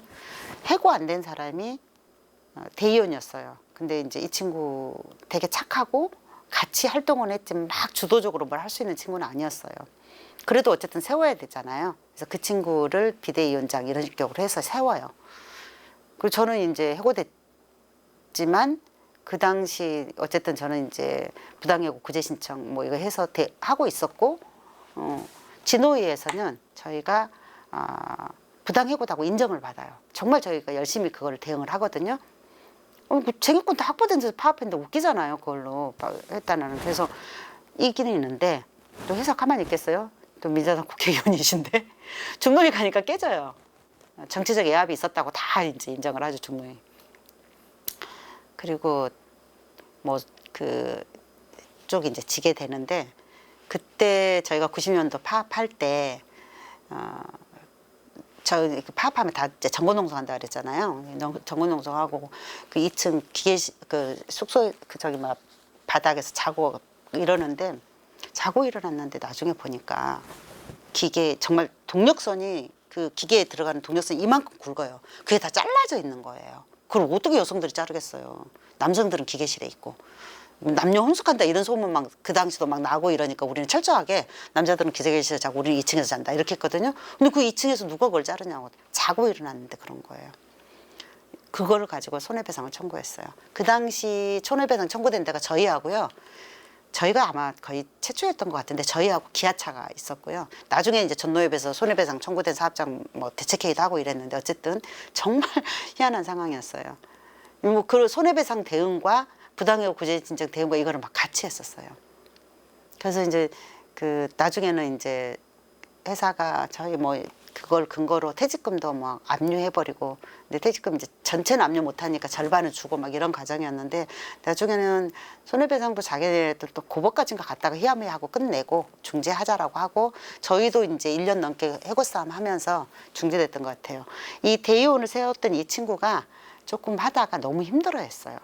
그러니까 자기 중심성이 좀 약하다 보니까 회사는 계속 이제 탄압하고 막 이것저것 시비 걸고 이제 저희가 밖에서 만나지만 한계가 있잖아요. 안에서 대응하는 게. 그러다 보니까 이 친구가 이제 포기하게 되더라고요. 그래서 결국에는 저희가 해고됐던 간부, 사무장은 도망가고 없고, 그 다음에 일부 간부들이 대의원이나 이런 사람들이 현장에 남아있고, 간부들 중에 이제 퇴사해버린 사람도 있고, 딱 5명이 해고됐는데 그 5명이 해고 싸움을 1년 동안 해요. 그렇게 하면서 이제 투쟁 보고서도 나오고 이러거든요. 그 5명이 아침에 출근 투쟁해서 그때 이제 비대위 세웠던 친구한테 이렇게 인사하고 아는 체하고 또 끝나면 그 비대위 위원들하고 간부들하고 만나서 대책회의 하고 막 이랬는데 몇 개월 하다가 이 친구가 힘들어해서 그 이제 노조가 많이 이제 노조 이름은 있지만 노조 위원장으로서 역할을 못 하게 되고 인노협 회의나 이런 건 제가 밖에서 하지만 실제로 현장을 그렇게 하는데 이제 많이 어려움이 있었죠. 그래서 아침에 출근해서 출근 투쟁하고 또 이제 먹고는 살아야 되니까 5명이 모여가지고 청정동 상곡동 어디 이제 부위원장 집 자취방에서 모여가지고 부업거리 아는 선배네에서 부업을 받아가지고 조립하고 하는 부업거리 하고 그다음에 5시 퇴근이니까 또 이제 5시 전에 나가요. 또 퇴근 투쟁을 하는 거예요. 그걸 1년 동안 쭉 하면서 사람들 만나고 다시 노조를 세우기 위한 역할을 쭉 하는데 지금 힘들었어요. 그리고 회사가 결정적으로 이제 문을 닫을 준비를 하고 있었어요. 아까 얘기했듯이 사장이 공부만 했고 회장이 아들 꽂아놓은 자리다 보니까 회사 잘 운영을 못했어요. 이게 마이크로칩 이런 거는 습도에 굉장히 중요하거든요. 근데 이 멍청한 사장이 말레이시아에다가 제2공장을 차렸어요. 저희 있을 때 차렸거든요. 저희 진성전에서 돈을 버는 거죠. 벌어서 이제 거기 차렸는데 거기 말레이시아가 얼마나 우기가 많아요. 습도 이런 데 안 맞는 거예요. 망해먹었어요. 망해먹고 진성전도 망할 위기였고 이제 사람들도 막 거의 퇴사해버리고 이러면서 저희도 이제 1년 이상 해고투쟁하면서 이제 마무리를 하게 되죠. 네, 그러면 인노협 이제 선생님께서 그 사무처장 맡게 되시는 것부터 좀 여쭤볼게요. 선생님께서 1993년도에서 95년도까지 인노협의 사무처장 역임한 걸로 되어 있는데요. 어떻게 해서 사무처장을 맡게 되셨는지부터 말씀 부탁드립니다. 그러니까 이제 90년도 해고되고 해고싸움하고 91년까지 쭉 해고싸움하고 마무리 이제 91년도에 이제 정리되고 그러거든요. 근데 그때 인노협에서 이제 또 인노협이 임기가 의장단 임기가 1년이었던 것 같아요. 1년에 한 번씩 대의원대에서 선출하고 이랬던 걸로 기억하는데 그때 인노협 처음 임원으로 나간 건 회계감사였어요. 저희 이제 인노협 처음 출범할 때 전 이대 위원장이 회계감사도 해봤잖아요. 자연스럽게 이제 저는 또 해고된 상태였고 뭐 그래도 해고 싸움을 하고 있으니까 이제 인노협 성원으로서 회의는 계속 나가고 이랬고 이제 회계감사를 하는 게 어떻겠냐라고 했는데 저는 활동하면서 NL, PD 다 왔다 갔다 하면서 활동을 했던 사람이고요. 저는 이제 깜빵에 갔을 때 아 나는 내가 NL이었구나 공부를 하면서. 그 녹슨해방구 책을 읽으면서 되게 감동받고 막 이러면서 그래 민족해방운동 해야 돼요. 내가 NL이었구나. 막 혼자 제가 분명히 그 학습 받을 때는 인민노련의 PD 계열인데 내가 사고는 또 NL이었네. 근데 저는 김기자동지는 그 자기 스스로가 PD라고 생각 계속 그렇게 학습 받고 이랬습니다. 깜빡 다 나와가지고 김기자동지한테 위원장님한테 우리 이제 계속하기 힘들 것 같은데 나는 NL인 것 같아. 우리는 이래야 될 것 같아. 이제 노조 일은 같이 하지만 다른 건 더 하기는 힘들 것 같아. 막 제가 이제 막 뭐 이렇게 또 해가지고 김기자위원장이 막 울고 둘이 막 울고 술로 뭐 이런 적이 있었는데 이 얘기를 왜 하냐면 저는 그게 중요하지 않다라는 걸 얘기하고 싶어요. 그러니까 누가 어떤 입장이냐를 떠나서 이제 노조 활동하는데 같은 공감대가 있었던 거고 이게 옳다라고 생각하는 데는 같았거든요, 생각이. 그래서 NL이나 PT가 중요하지 않다. 한 사안을 바라보는 데 있어서 정말 이거를 대중의 기반을 두느냐 아느냐, 누구 정파의 기반을 두느냐, 아니면 조합원인 대중의 기반을 두느냐, 이게 중심이어야 되는 거 아니냐. 그 생각이 같다면 같이 모임을 할 수 있다라고 해서 우리가 이제 비주류 모임들을 쭉 하고 이제 친했던 이런 과정이고요. 그런 과정에 너도 임원으로 나가봐. 위원장 계속했고 인노협 활동 계속 해왔는데, 근데 그게 이제 나갈 수 있는 게 회계감사였어요. 그래서 회계감사로 나가게 됐었고, 상근하는 회계감사가 처음이었어요. 그 당시. 저 해고돼 있으니까 인노협 맨날 출근하고 회계감사를 열심히 했죠. 업무감사도 하는 꼴이 되는 거죠, 실은. 어쨌든 뭐 일상 활동을 직책은 회계감사지만 일상 활동을 같이 하는 인노협 간부로서 활동을 했었고요.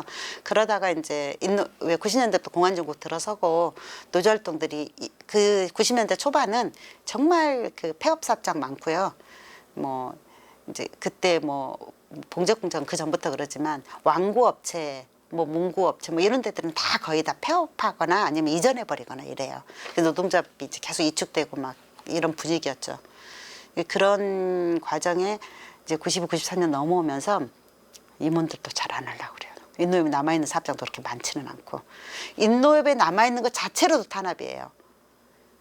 근데 임원까지 하면 회사가 막 사정사정해요. 제발 이번에 이 위원장 올해는 뭐 인노협 간부 맡지 마. 우리 타격된단 말이에요. 회사가 막 그렇게 하는 정도다 보니까 만만치 않죠. 저는 뭐 해고됐고 자유롭잖아요. 그리고 또 비주류파에서 나가봐 막 이런 거. 그래서 어쨌든 그런 분위기 속에서 누군가는 좀 해야 되는 거고, 탄압들도 계속 있고, 뭐 지도부 구속되고 수배되고, 또 사업장들은 뭐 탈퇴하는 사업장도 생기고, 이제 이런 속에서 누군가는 해야 되는 거고, 그래서 이제 사무처장으로 나가게 되죠, 저도. 그래서 사무처장 하게 됐고요. 그 시기는 인노협만이 아니라 인노대라고 인천지역 노동조합 대표자 회의가 있거든요. 근데 거기하고 같이 활동을 하면서 거기를 끌어내야 되는 역할이었어요. 그래서 이제 인노협 사무처장의 역할보다는 인노대 활동의 역할을 더 많이 강조를 두고 했었던 것 같아요. 그 토대가 나중에는 민주노총 인천본부 오는 과정인 거거든요. 그러니까 전노협도 전노대 이래가지고 제조업 단위에서 업종회의라든가 이런 데를 쭉 같이 이제 하게 되는 과정인데, 인천도 마찬가지였어요. 그러니까 제조업 중에서도 인노협은 활동은 못하지만 인노대는 할 수 있어. 그러니까 인천지역 노동조합 활성화 추진에 그 노활추라고 있었거든요. 거기에 있는 위원장들 몇 명도 활동하고, 그다음에 거의 인노협이야. 모든 회의도 오고 다 하는데 인노협 가입은 안 해. 근데 인노대는 또 해요. 그러니까 이런데 이제 중점적으로 모아내는 역할들을 사무처장으로서 하죠. 그래서 그 역할을 하고, 모든 뭐 교선 담당자 회의고 모든 부서 회의는 다 인노협 중심이에요. 실은 명칭은 인노대 이렇게 하지만 그런 거가 이제 2, 3년 동안 쭉 해왔던 과정이었던 거죠. 그 인노협이 이제 인노대로 확대되면서 이제 이게 조직도 발전해 가는 과정에서 선생님이 이제 일하시는 과정에 제일 힘들었던 부분이나 제일 기억에 남는 부분 경험이 있다면 어떤 게 기억이 나세요? 그러니까 인노협 같은 경우에는 하자, 그래 하자, 됐다 이러듯이 그런 분위기가 있었어요. 그때 이제 87년도 노조 만들었던 열기도 있고 88년까지 그 분위기가 계속 갔기 때문에, 그리고 89년도에는 뭐 전자업종 뭐 다 따내게 되고 얼마나 그 분위기가 좋아요. 그러니까 조금 입장도 다르고 뭐 해도 됐다. 90년도 총파업, 골리앗투쟁, 현대중공업 파업, 연대투쟁 가자 이렇게 되는 거잖아요. 인노대를 오니까 인노협 사업장들하고 분위기가 다른 거예요. 뭔가 문화활동, 뭐 노동자 문화 대동제 뭐 이런 거 하면 많이는 오고, 뭐 등반대에 가자 이러면 오고 이러는데, 뭔가 투쟁에서 됐다 하려면 결정이 늦어지는 거예요. 빨리 안 돼. 그러면 이제 더 많이 쫓아다녀야 되고 더 많이 만나야 되고, 이런 것들이 좀 많이 느슨한 조직이라고 봐야 되는 거예요. 그런 게 좀 힘들죠. 그리고 또 인노협 활동은 또 따로 모였어요. 인노협 대우가 또 모여서 또 결정을 하고 중심 잡고 가야 되잖아요. 그러니까 활동 영역은 더 넓어진 거고 일은 더 많고, 활동비 저희 차비 3만 원 받았던 것 같아요, 그 당시.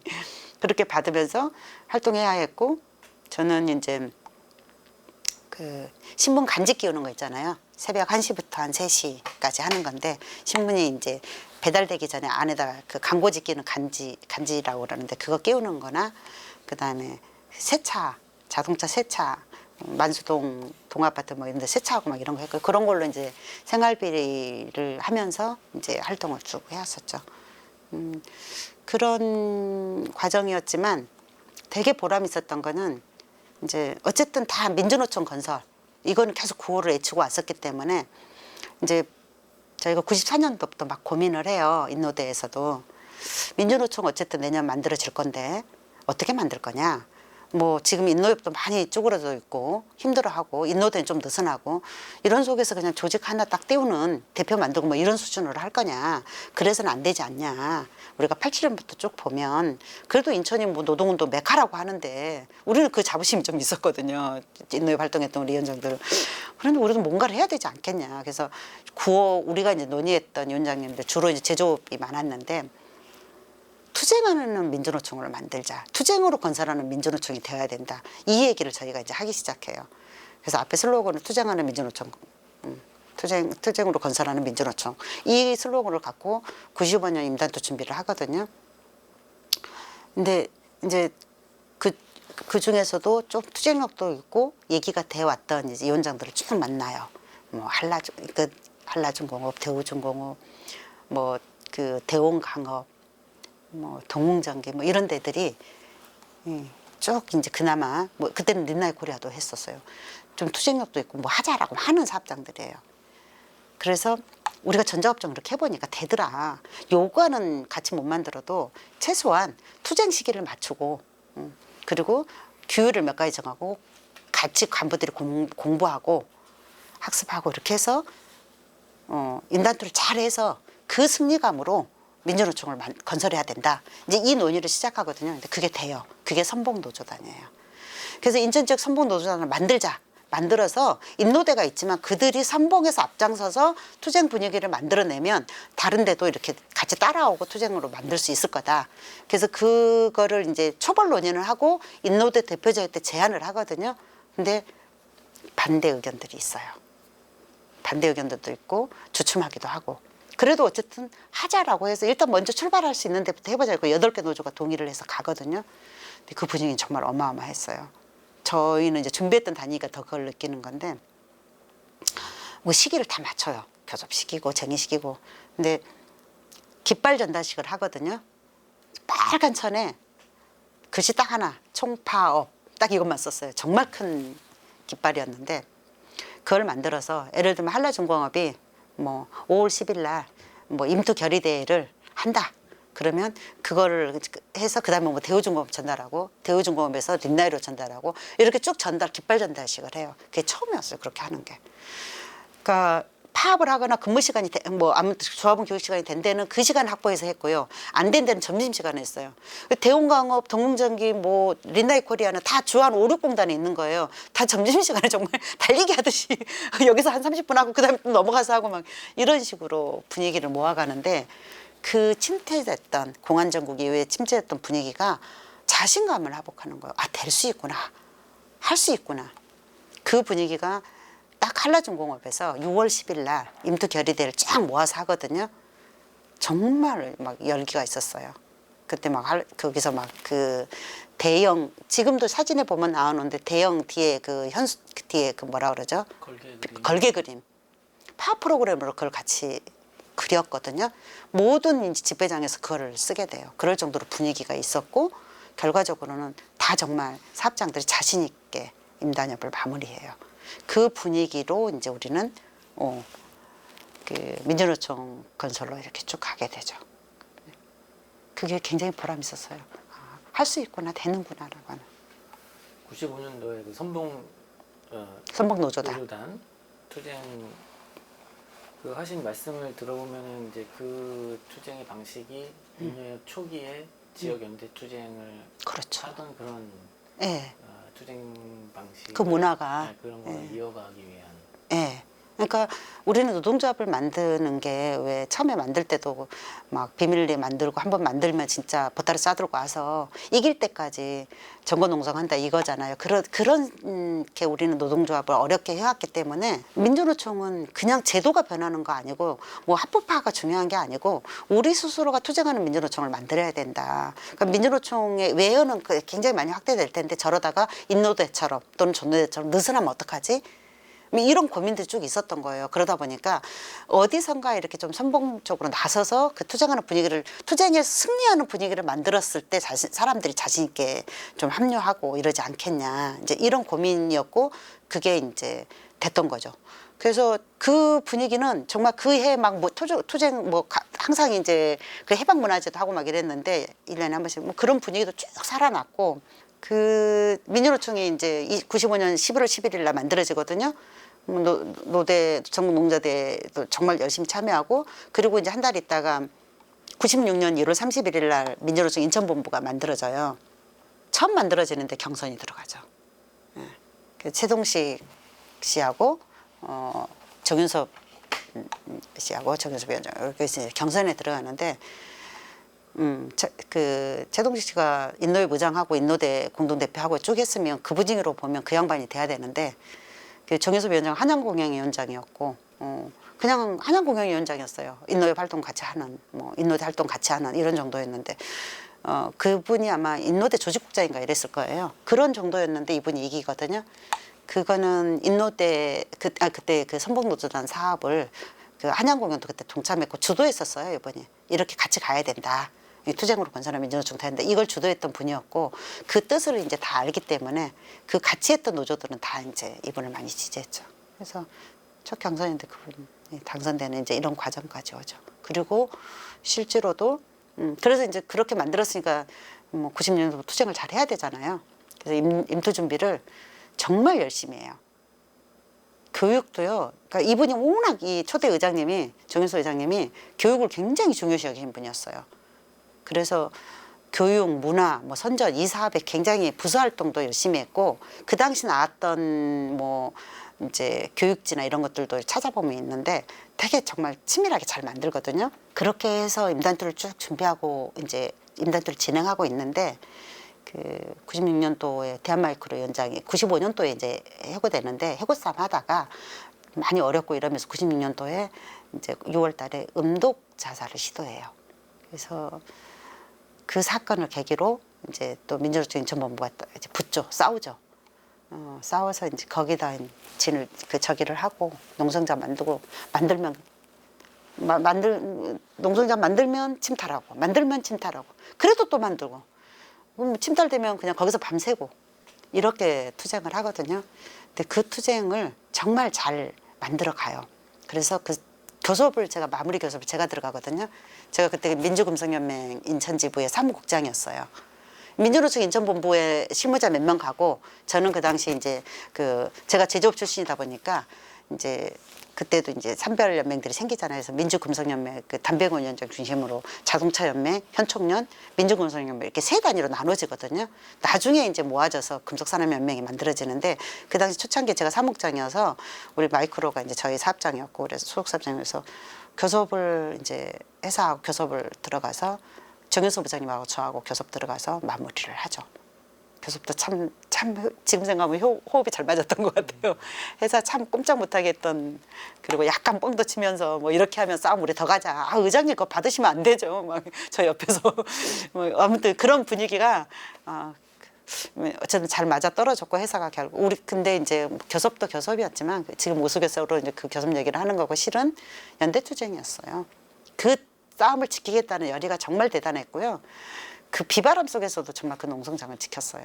그러면서 그 싸움이 이제 승리로 이끌어졌던 과정이죠. 저는 그게 95년도부터 그 분위기가 계속 이어져 왔다고 생각해요. 선봉노조단 사업의 분위기들이. 고 인노협에서 이제 인노대에 활동하시면서 그 인노협으로 사무처장으로 계실 때 이제 민주노총 건설하는 과정에서 막 노동운동 발전에 관한 많은 논쟁들도 있었잖아요. 혹시 그때 다른 진호협 분들과 만나거나 회의하거나 하는 그런 경우도 많이 있었나요? 그러니까 민주노총 만들 때는 큰 쟁점은 그렇게 많지는 않았던 걸로 기억하는데 오히려 전노협 뜰 때 전노협이 필요하냐 어쩌냐부터 시작해서 뭐 제2노총론부터 시작해서 노총민주화론 막 이런 입장들이 이제 많이 있었잖아요. 저 초창기 노총민주화론이었어요. 그런 입장이었는데 전노협 만들고 쭉 이제 해오면서 한국노총 더 이상 안 된다. 그러니까 저는 이제 처음에는 그렇게 입장을 하다가 실제로 사업을 해보니까 아닌 거예요. 민주노총 만들어야 된다는 거였고 그 민주노총 만들 때는 뭐 그 제2노총이나 노총 이거는 없었어요. 전노협 초창기 이후 뭐 그때는 조금 있었는데 없었고 저도 회의를 이제 그 대신해서 가기도 하고 사무처장으로 가기도 하고 이랬는데 그때는 아마 전노협, 전노대, 현청련, 대노협 이런 구조가 있었거든요. 그거를 이제 어떻게 민주노총으로 쭉 이제 그리고 업종회의 이게 다양한 구조가 있었는데 전국 다녀서 이걸 어떻게 이제 하나로 모아낼 거냐 이제 이런 지점의 고민들은 좀 많이 있었던 것 같아요. 그럼 이제 인노협에서 전노협 회의나 이런 거에 참여하시고 네. 뭐 다른 진노협 분들과도 뭐 교류하시고 만나시고 뭐 그런 기억이 있으세요? 뭐 사무처장 간 회의도 있었고 그리고 그때 전노협이 그 동대문 그쪽 창신동 어디 그쪽이었던 걸로 기억하는데요. 그쪽으로 회의 많이 가고 주로 뭐 그때도 전노협과 전노대 활동 이런 얘기를 좀 많이 했었고 민주노총 건설에 관한 고민들 어떻게 만들 거냐 이런 얘기를 좀 많이 했던 걸로 기억을 하고요. 그다음에 전노협에서 부서 모임이나 이런 것도 잘 됐었거든요. 그래서 뭐 각 이제 뭐 인노협 신문 뭐 이렇게 나오듯이 지역에는 그 인노협 편집부장 아니어도 통신원 이런 역할들을 하고 막 이래요. 그런 것들을 전노협이 굉장히 활발하게 했었던 걸로 기억해요. 교육활동과 선전활동 이런 걸로 해서 그런 사무처장 회의 가고 제가 또 인노협 홍보국장도 맡을 때가 있거든요. 홍보국장 할 때 그렇게 또 부서 회의 가고 뭐 통신원 역할 조직하고 막 이랬던 기억이 있어요. 그때 이제 전노협에 전국에 진노협이 여러 개 있었잖아요. 뭐 마창노련, 뭐 네.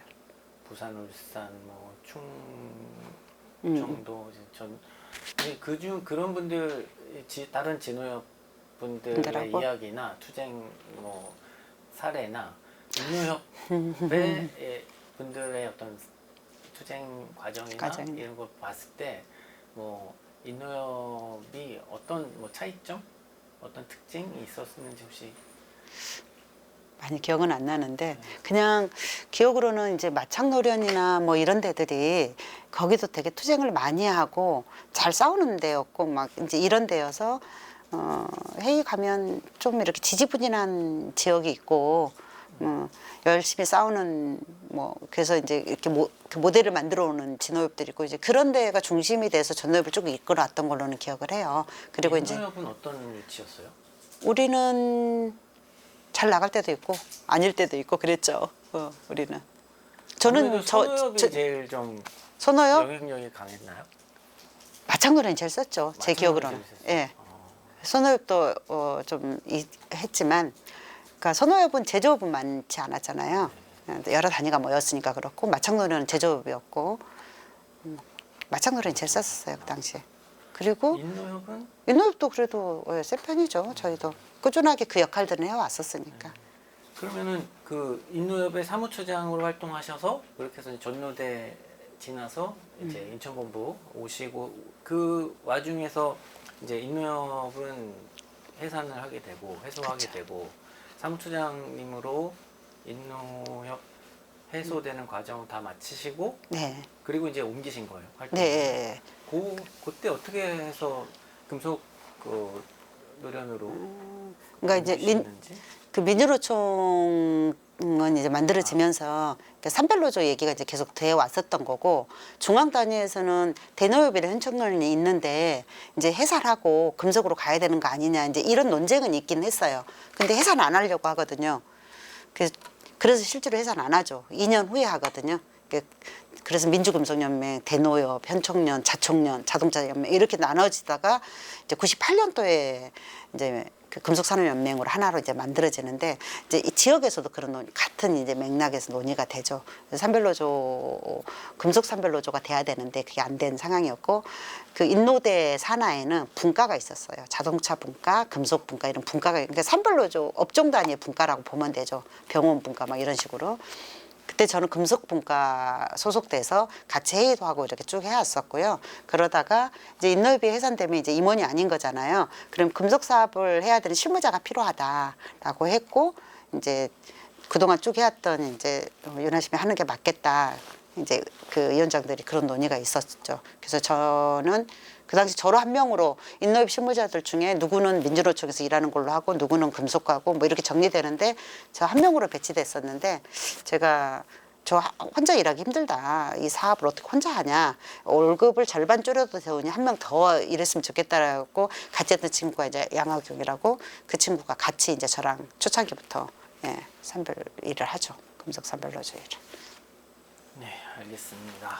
그러면 그렇게 해서 선생님께서는 이제 인노협을 거쳐서 인노대 그리고 민주노총 금속노조 인천지부 교육선정부장 하시게 되셨는데 아 그때 초창기는 사무국장이었어요. 네. 민주금속연맹 인천지부 사무국장. 네네. 그래서 일단 오늘 그 인터뷰는 이제 인노협에 대한 이야기가 중심이기 때문에 그렇게 해서 쭉 이야기를 듣는 것으로 하겠고요. 조금 이제 전체적으로 폭넓게 질문을 좀 드리겠습니다. 요즘 뭐 민주노총 인천본부의 조합원이라고 해도 또 젊은 조합원들은 인노협에 대해서 잘 모를 것 같아요. 그래서 선생님께서 생각하시기에 인노협이 가지고 있는 어떤 역사적 의미가 뭐라고 생각하시는지 또 그런 것 좀 말씀해 주시고 선생님 또 개인의 인생에 있어서 인노협이 어떤 의미였는지 그런 것도 좀 이어서 말씀해 주시면 좋겠습니다. 제가 아까 96년도 거를 이제 96년도 임단협 준비하고 그런 이제 사업까지만 얘기했는데 실은 이제 그 준비 과정이 이미 이제 정권에서 노동법 개혁이 준비되어 있었고 그래서 우리는 이거를 저지해야 된다. 그러니까 노사관계 로드맵에 의해서 노동법, 안기법 통과 얘기, 그 개정 얘기가 95년도부터 계속 있어 왔던 거죠. 그래서 예상은 했고 이걸 막아야 된다라는 거를 이제 96년도 인단도 준비하면서부터 계속 조합원 교육을 하고 막 그 투표 준비도 해요. 만일에 강제적으로 통과시키면 우리는 총파업 들어가야 된다. 막 이 투표도 미리 하거든요. 사전에 막 굉장히 높은 비율로 나오죠. 저는 그런 분위기가 이제 쭉 그 같이 이어져 왔다. 그 정신들이라고 생각하고 96년도 10월 20일 날 딱 통과됐잖아요. 새벽에. 날치기 통과 말씀. 날치기 통과가 딱 돼버리죠. 25일 날 쉬고 26일 날 새벽에 통과되고 출근을 딱 했는데 라디오 뉴스 듣고 출근을 했는데 그런 상황이 된 거죠. 근데 위원장님들이 막 사무실을 모이는 거예요. 이거 어떻게 우리는 이미 이제 준비는 다 해오고 교육도 하고 뭐 이렇게 했지만 이거 어떻게 논의 자연스럽게 이제 논의를 시작한 거예요. 민주노총 인천본부에 모여가지고 이제 논의를 시작해서 그때가 모인 시간이 9시였나 딱 이랬는데 10시에 딱 회의가 끝나요. 오후 점심 먹고 바로 파업 들어간다. 그러고 위원장들이 다 자기 사업장 가거든요. 바로 파업 때려요. 때리고 인천대로 모여요. 다 행진해서 오는데 4시 되니까 다 모이더라고요. 정말 장관이었어요. 인천제철이었죠. 인천제철, 대우중공업, 영창학기 다 그쪽에서 한 길에서 다 모여 쭉 오다가 만나잖아요. 인천대로 모이고 대우자동차 부평역까지 행진했다가 오고 막 이런 분위기를 정말 첫날 정말 1시간 만에 막 정말 그렇게 쉽게 결정할 수 있었는 건 그만큼 준비되어 있었다는 거라고 생각하고요.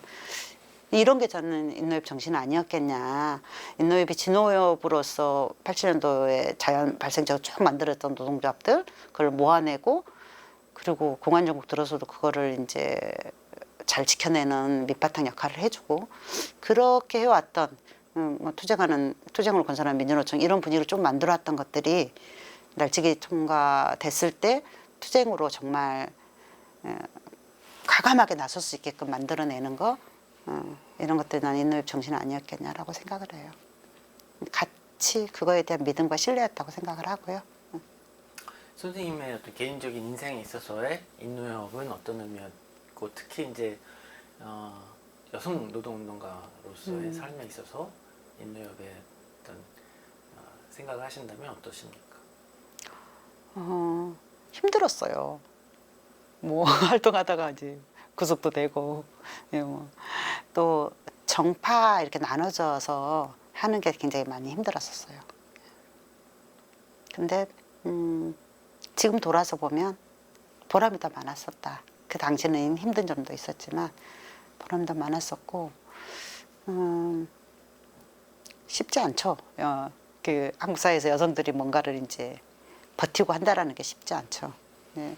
저는 이제 아까 앞에서도 얘기했지만 언니가 많이 이제 정신적, 물질적인 지주 해고돼가지고 옷도 허름하게 입고 다니면 안 된다 이러면서 언니가 일부러 막 메이크업도 사주고 잘 입고 다녀라 용돈도 주고 제가 나름 알바해서 용돈도 벌지만 언니가 이제 그렇게 해줬던 역할들이 컸고 오빠도 뭐라고 하고 안 된다라고 뭐 굉장히 많이 이제 반대도 하고 했지만 그래도 알게 모르게 이제 응원해주고 이랬던 힘이었다고 생각하고요. 그런 게 여성이었지만 가족들의 이제 버팀목들이 있었고. 저는 노동조합 활동, 뭐 인노협이든 뭐 어떤 활동이든 사람에 대한 저는 신뢰감이거든요. 그 사람 믿으면 끝까지 믿는 게 있어요. 제가 노조 활동하면서 사람들이 저희 진성전자는 간부들끼리 너무 친해, 형제자매 같아. 도대체 그게 뭐냐고 이렇게 물어볼 때가 있었어요. 네. 같이 밥 먹고요, 같이 목욕탕 가면 돼요. 저 그렇게 얘기했거든요. 근데 저희 간부들하고 진짜 목욕탕 같이 잘 가고. 맨날 간부들 집에 돌아다니면서 오늘 우리 집에서 뭐 해 먹자라고 같이 먹고 우리 여성 저기 홍보부장이 경주에 살다가 고등학교 중퇴하고 올라온 친구예요. 그래서 진성자 다니다가 야간학교 그때 당시는 야간학교 다니는 학생들이 꽤 많았어요. 근데 이 홍보부장이 그때는 홍보부장도 아니었는데 출근 안 하는 거예요. 아파가지고. 그래서 제가 그 친구한테 그 북해동 쪽에 살았는데 저희가 사무실이 삼곡동, 그러니까 회사가 삼곡동이었으니까 감기약을 사두고 먹을 거 사두고 자취방을 물어 이렇게 해서 갔어요. 이 친구가 막 눈물을 흘리면서 감동을 받은 거예요. 이 외지에 나와가지고 이렇게 해준 사람 처음이었다. 한 2, 3일 있고 났는데 지 몸이 이제 나아졌다고 출근했는데 원장님 저 간부하고 싶어요. 간부 시켜주세요. 그래가지고 홍보부장이 된 친구고요. 지금은 저기 강화 산마을학교에서 제가 계속 공부해가지고 대학 가고 이렇게 해서 산마을학교에서 국어 선생님 하고 있어요. 지금도 이제 자주 만나는 동생이죠. 그러니까 그게 노조 활동이 특별한 사람이 하는 게 아니라 그런 신심을 갖고 또 노조 활동 이게 옳다라고 생각하면 그걸 밀고 나가되 나는 사람들한테 감동을 주는 노조 활동이었으면 좋겠다. 그게 진심 어린 그걸 중요하게 저는 생각을 하고 그러면 통한다. 그렇게 생각을 하고요. 또 얼마 전, 아까 몇 년 전에도 금속노조 활동할 때 같이 하는 간부 중에 한 명이 윤 국장님은 어떻게 그렇게 몇 년 동안 한 곳에서 할 수 있어요? 라고 물어볼 때가 있어요. 물론 저도 이제 노조 중앙으로 올라와라라고 제안도 받고 이랬는데 제가 가기 싫다고 그랬어요. 여러 번 제안 받았는데 저는 지역에서 제가 이제 지역에 노조 활동하고 이렇게 인노협, 진노협 활동하면서 경험들이 있는 거잖아요. 지역에서 현장 사람들 만나는 게 제일 저는 재밌더라고요. 노조 중앙을 딱 올라가면 무슨 대기업 그룹 사무실 같아. 자기 분야로만. 근데 일은 더 쉬운 거예요. 자기 분야가 딱 있고. 지역에 오면 정말 하나에서부터 10가지 신규 노조 생기면 정말 집에 못 들어가고 다 챙겨줘야 되고 일은 훨씬 많은데 저는 보람이 있는 게 너무 좋거든요. 그래서 중앙에 안 가겠다고 했어요. 그래서 이제 안 간 사람인데 그런 지점이라고 생각해요. 그러니까 현장과 사람들을 만나고 뭔가 그 문제를 같이 고민하고 해결하기 위한 노력을 하고 그런 과정들이 노조 활동의 저는 이제 핵심이었고 그게 신심이었고 그랬다고 생각해요.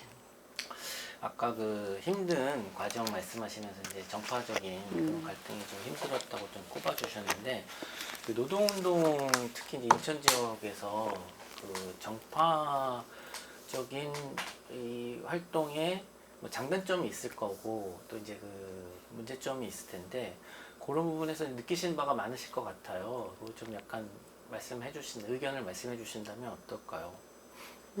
제가 뭐 그런 정파의 최전선에 있지는 않았기 때문에 뭐 치열한 거는 더 모르지만 그래도 뭐 인노회 회의나 뭐 이런 거 회의할 때 딱 이미 이제 편이 갈라져 있을 때가 많잖아요. 지금도 마찬가지이기도 하죠.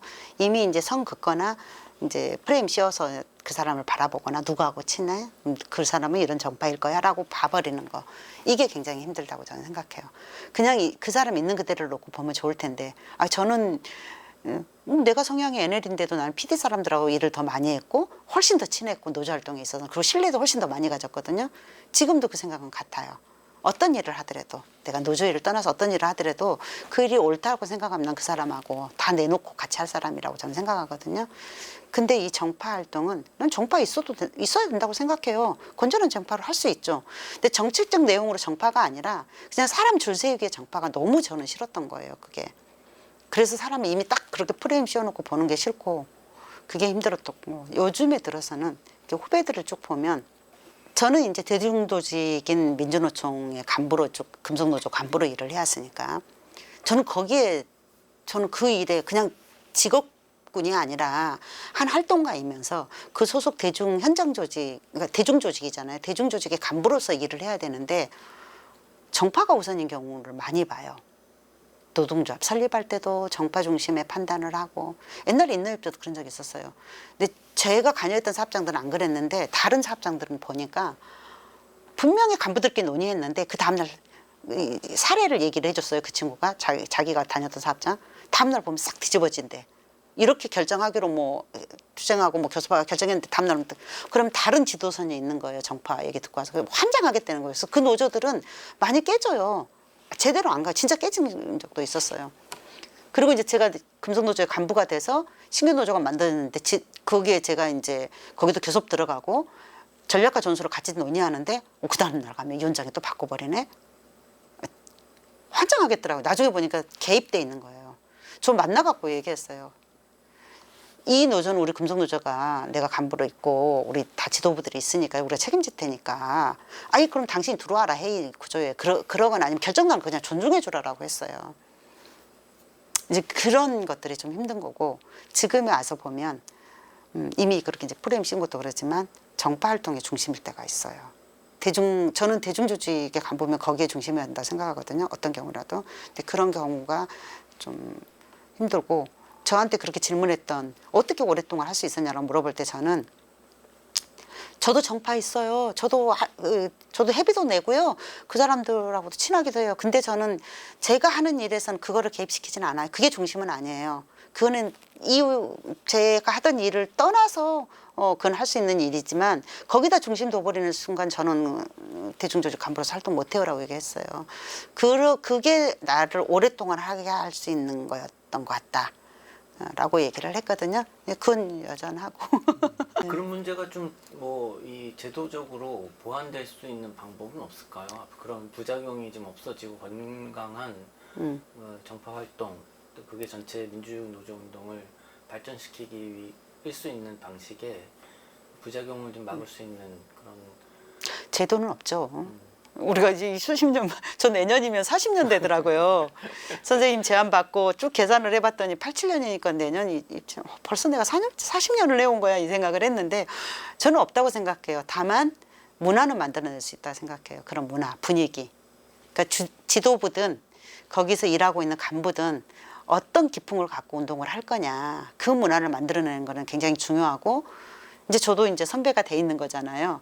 위에 선배들로 치면 한참 어리지만 어쨌든 노조 활동 내에 지금 민주노총 내에서는 저도 이제 이미 선배의 위치에 있고 정년을 앞두고 있는 나이이고 그 위치에서 보면 그런 문화를 만들기 위한 노력은 저는 해야 된다고 생각을 하고 저도 그런 노력을 하려고 해요. 그래서 이런 자리 아니면 이제 뭐 토크쇼에 참여해달라 이런 요청을 받을 때가 있거든요. 솔직히 나가기 싫은데 이런 얘기는 좀 해야 되겠다는 생각 때문에 알겠다 라고 얘기를 하고 있어요. 몇 년 전까지만 해도 제가 안 나간다고 그래요. 거부했거든요. 이번에는 여성 노동자들 대상으로 한 토크쇼를 준비한다고 제안을 하시더라고요. 그래서 고민하고 해보겠다고 했어요. 뭐 하루아침 바뀌진 않겠지만 그래도 좀 노력은 해봐야 되는 거 아니냐, 내가 그만둘 때까지는. 그런 생각인 거죠. 알겠습니다. 이제 저희 민주화운동센터에서 그가 중심이 돼서 인천 민주화운동 기념관 설립 열심히 준비하고 있는데요.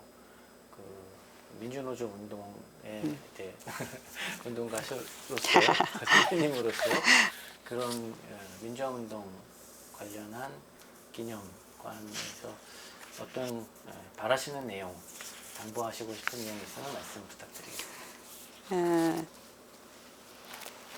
그 고민이 좀 들었어요. 그러니까 뭐 어디든 간에 그런 노동, 그러니까 그 민주운동센터라든가 이런 걸 건립을 이렇게 자료들을 이렇게 좀 보면 잘 하시더라고요. 근데 어쨌든 저는 이제 과거 뭐 어떤 이제 열사들을 추모한다거나 이런 것도 굉장히 중요한데, 과거가 과거로만 끝나는 게 아니라 과거와 현재를 연결하는 게 굉장히 중요하다는 생각이고, 특히 이번에 이제 뭐 부정선거 이걸로 막 이제 들고 일어나는 젊은 친구들을 보면서 민주화 운동의 그거를 민주화 운동이라고 생각하는 친구들인 거잖아요. 그래서 이런 민주화 운동 건립이나 이런 거에 어떤 내용이 잘 담아져야 될까. 근데 옛날에 역사가 이랬다는 걸 밝히는 건 당연한 건데, 그러면 지금 젊은 친구들한테 좀 쉽게 다가갈 수 있는 거였으면 좋겠다라는 생각이 들더라고요.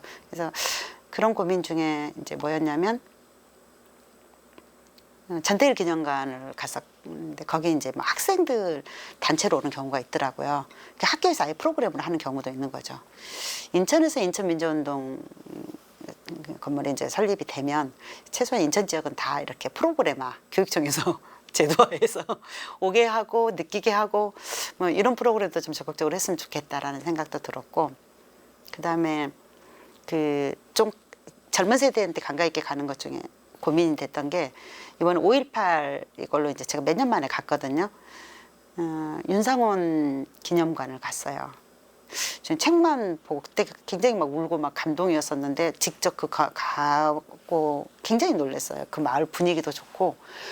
그 윤상원 기념관에 갔더니 이제 쭉 살아온 역사 이렇게 보여주는데, 그 중에 하나가 로봇으로 형상하는 게 있어요. 로봇.